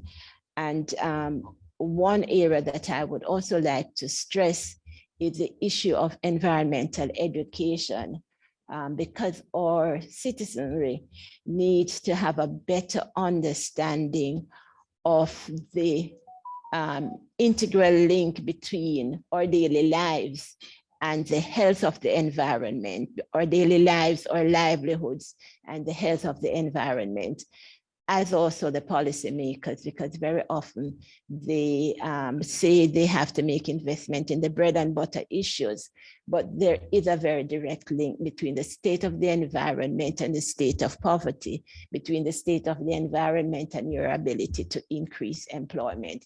And so these are areas that we have some additional work to do on helping to inform the process. I thank you very much for your attention, and apologize for the issues which dogged the presentation. Thank you. Thank you so much, Ms. Bernard, and thank you to all my PIOJ colleagues who delivered comprehensive presentations on the goals that will be the focus of the high-level political forum for 2022. The floor is now open. Thank you so much to everyone who has stayed with us throughout the proceedings this morning. The floor is now open for your comments and questions. You can use the chat, or you can indicate if you have a question, and we will facilitate your ability to speak. Do we have any questions, comments?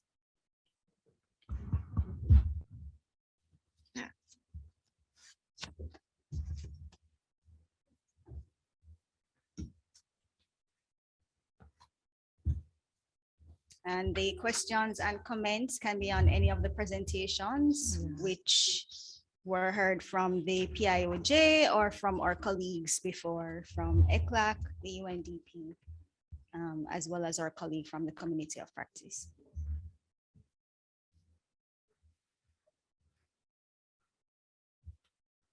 Going once. Yes. We have a question from Abdul. Yes, probably a comment. And the presentations have been quite informative and very useful.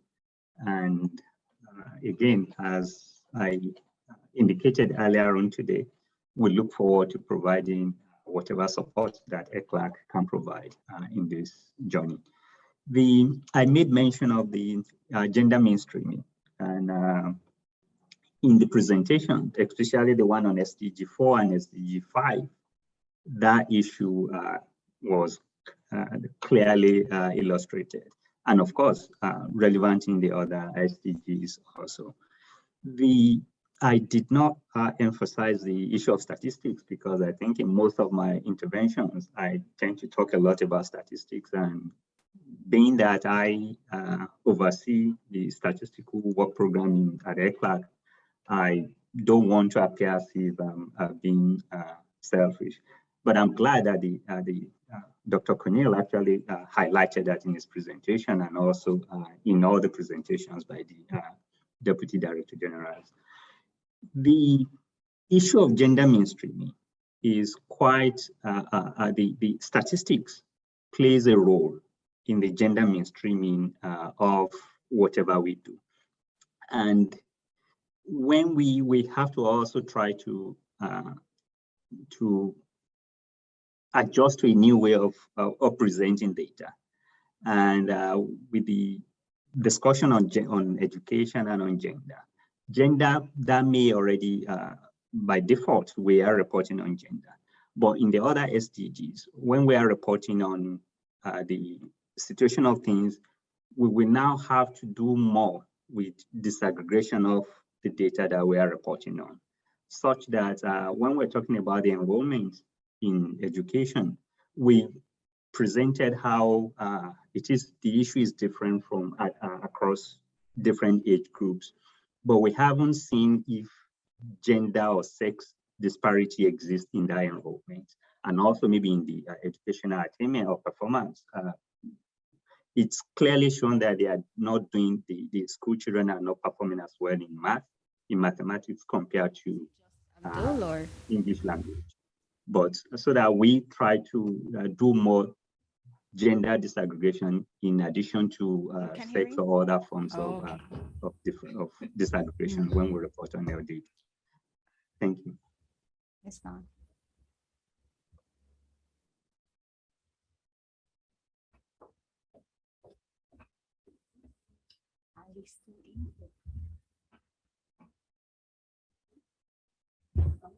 It's gone.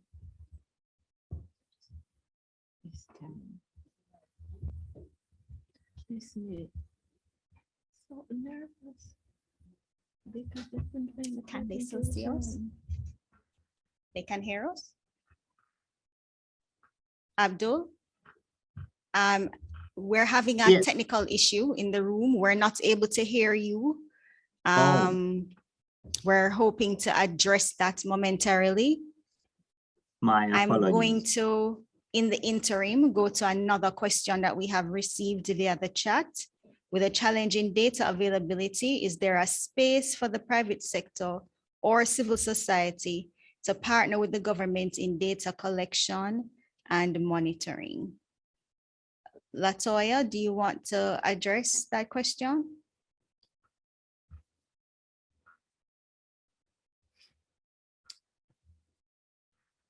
Ms. Coy from Statin, would you want to take that question? Okay, thanks. The issue of data collection with the private sector, it's an area that Statin has tried over the years. I think it's easy for us to say to work with the private sector, but we have tried. Up to recently, we had some meeting with stakeholders. Usually the organizational areas are willing, the overarching organization, but when you go to the specific persons to try and get at data, there is just this level of secrecy in Jamaica, and it's something we're trying at Statin to see if we can overcome. But it's not as if we have not tried. That for years, that is one of the areas we have been trying with, but you still get this reticence on this part of the private sector and even sometimes civil society in providing data, because I don't know, there's this fear that it might be used for, I don't know if it's tax purposes or persons just do not want to provide this information, but it's an area that we have tried. We have not ignored it. And we will continue to try at Statin to see if we can break through this barrier you have in getting information from the private sector. Thanks so much, Ms. Coy. I mean, I can confirm that from the PIOJ perspective, we also have that challenge with the issue of trust with respect to some of our data providers, particularly as we work to do the GDP forecasting aspect. I know that we will also be liaising with the private sector and civil society through both the SDGs process as well as through the medium-term framework process, which is ongoing now for the new MTF. And so we recognize that it is a challenge, and it's something that we have tried from our perspective to communicate to our stakeholders through engagement sessions, how particularly their data is used, and to reinforce the matter of confidentiality as well. Are there any other questions? None from the chat, and also none from other participants. Okay, so thank you again for. Hello, good afternoon. Abdul? Yes, he's writing in the chat. Yes. We await that that feedback. The challenge we're having is that we're no longer able to see what's happening on Zoom. So I'm awaiting feedback from my other colleagues in the room who have access to the chat. And the question is, the comment was on gender disaggregation of data to further promote gender mainstreaming. In as much as possible, the presentation of statistics in the VNR should be done to showcase any gender differences where they exist. Thank you so much, Abdul.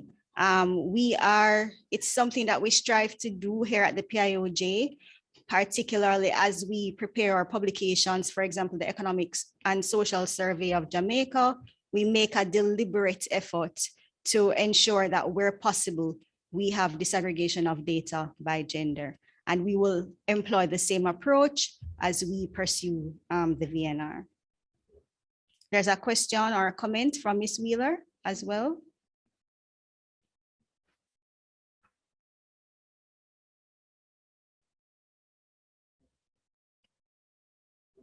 Yes, go ahead, Carlos. Thank you. Carlos is very low. We can barely hear Carlos. Okay, so Carlos communicated to me that the question was, following the launch, what will be the next steps? So thank you. What's the next step in the preparation process? So as it stands now, we have started the process. We have notified the cabinet of our intention to do a VNR, and the cabinet has noted that and provided a decision. We have hired a consultant with support from the UNDP to assist, as was said earlier, with the writing of chapters for the VNR. We will be having had a discussion earlier this morning with the NOC, the National Oversight Committee, and the Joint SDGs Core Group. We will now be moving to alerting the cabinet in terms of what our recommendations are with respect to the delegation, and then we'll wait to hear, whether that is approved or not. And we will be engaging with the National Oversight Committee as well as the core group on the draft chapters, and we will also be having consultations as well with our key stakeholders so that those views can be incorporated into the VNR. And so we will keep our stakeholders apprised as we move through the process. Latoya, is there anything that I've left out? Okay. Any other questions, comments? All right, if there are no further questions, I would like to thank you again. Oh, there's one more. Carlos?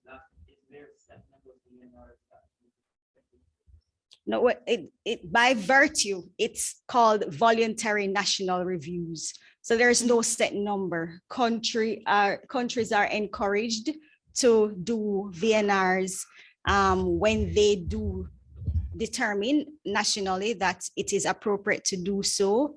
We have, from our perspective, made an attempt to have the VNRs coincide with our medium-term framework and Vision 2030 cycle. And so we will be guided by that in terms of doing another VNR.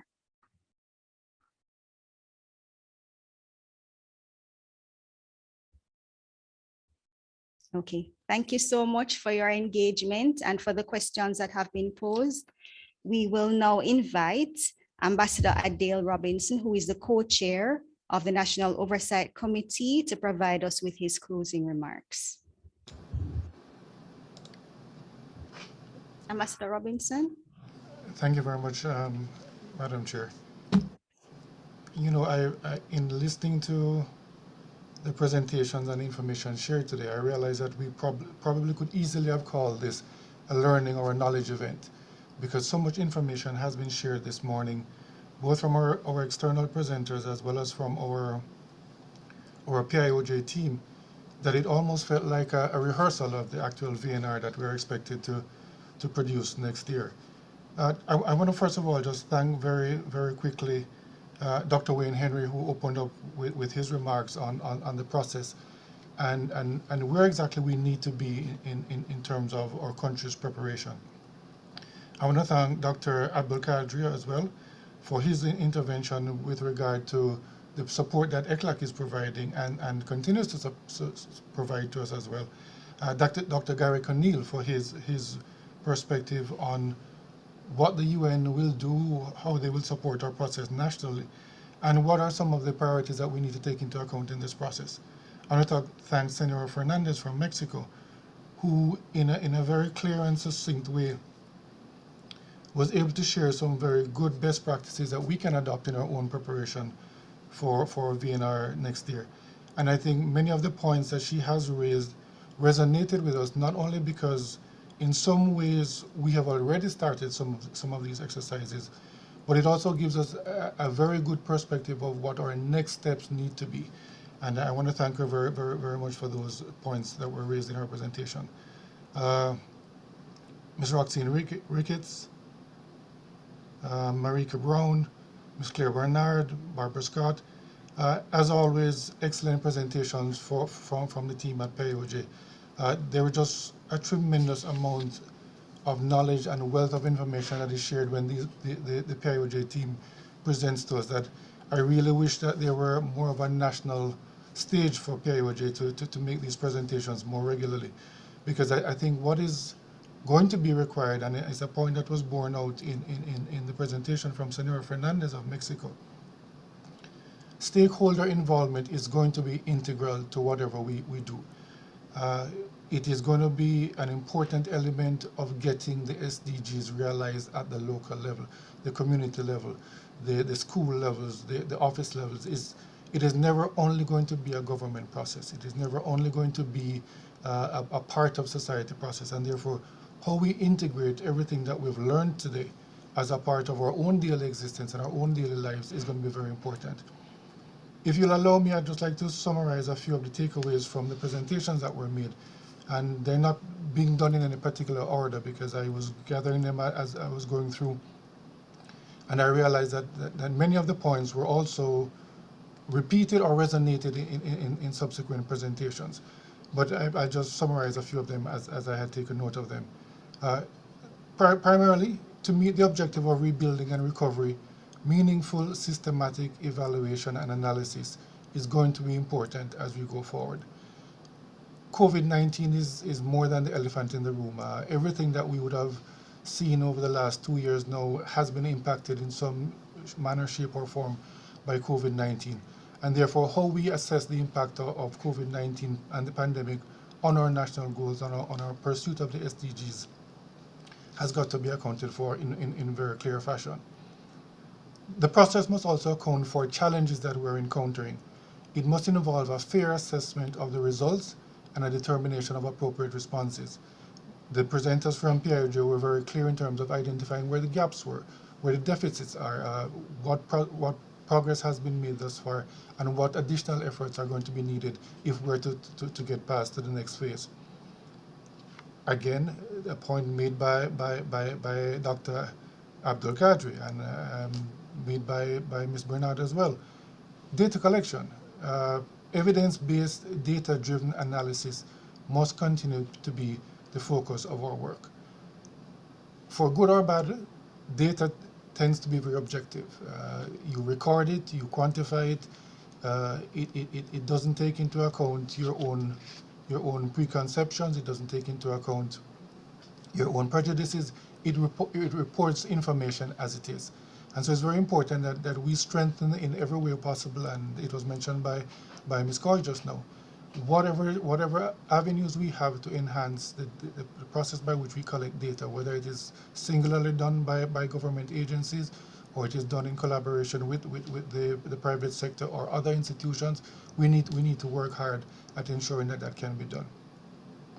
Another point that was raised by Dr. Gary Conneal, and that is very important for us, because we have seen, particularly in the last 2 years, where the specific attention that is required for the vulnerable groups, and in the presentation by Ms. Ricketts, it came out as well, that we have an increase in the vulnerability of certain sectors in our society, of certain groups in our society, and therefore to truly advance and to truly make the progress that we intend to make, we cannot do it at the expense of or without taking due note of these groups.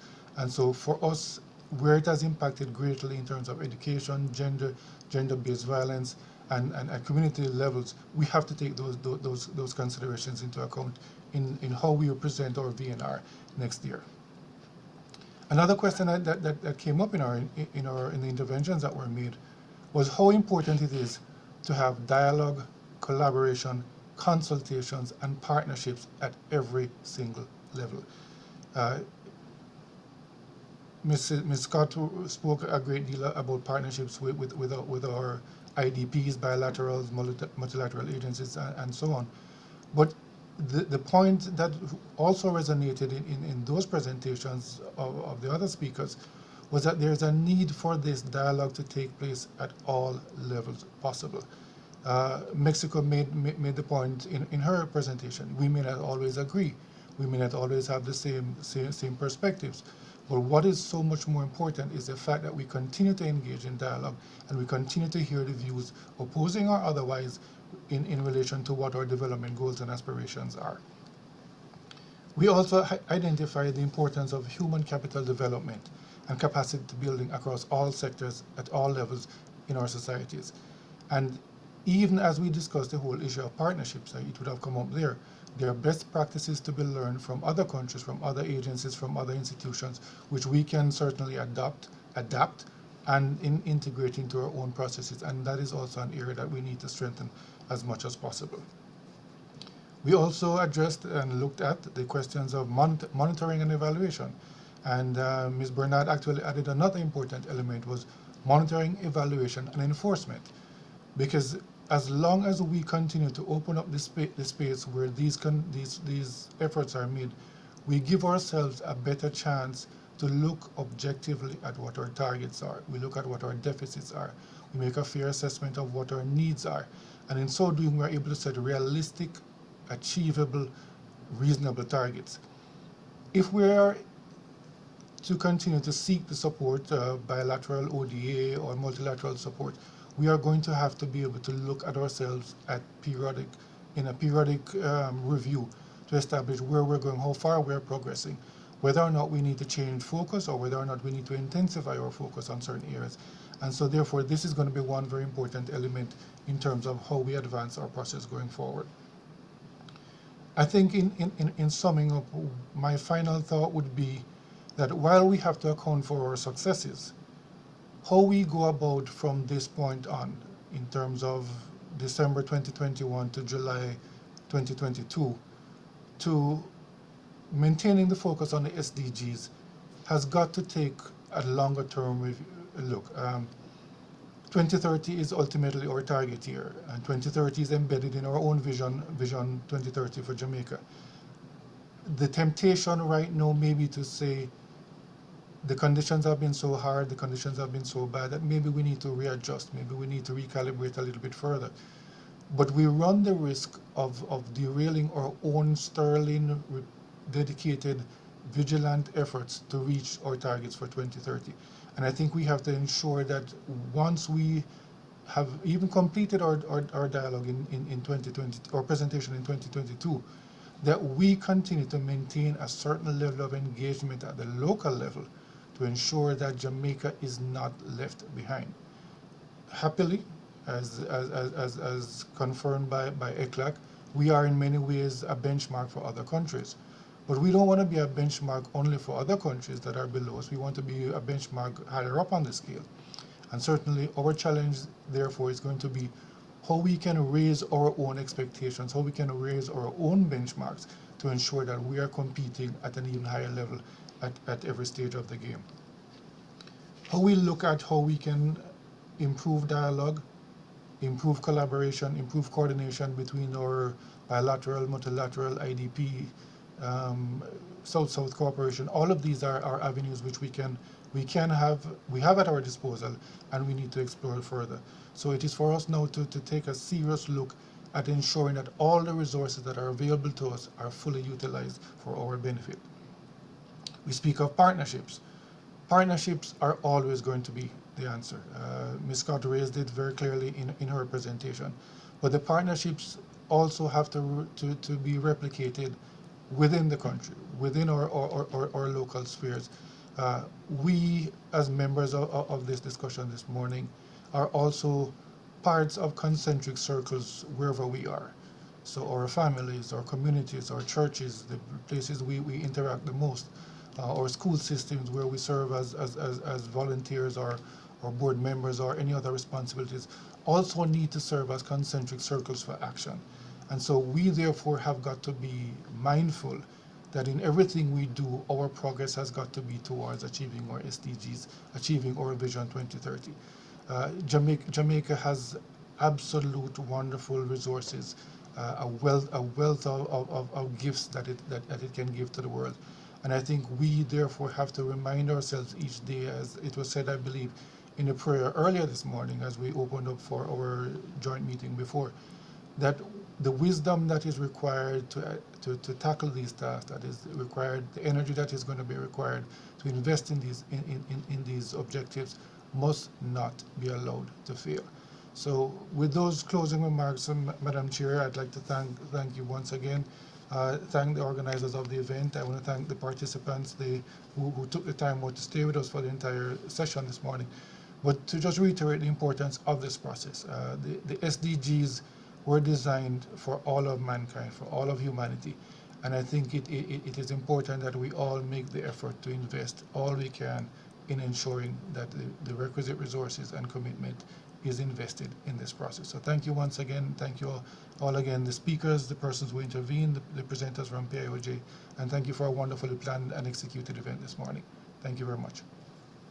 Thank you so much, Ambassador Robinson, for your comprehensive concluding statements. Thank you to everyone who stayed with us throughout this morning's into afternoon's proceedings. I wish you a safe rest of the day and a very enjoyable season when Christmas comes. All the best. Thank you.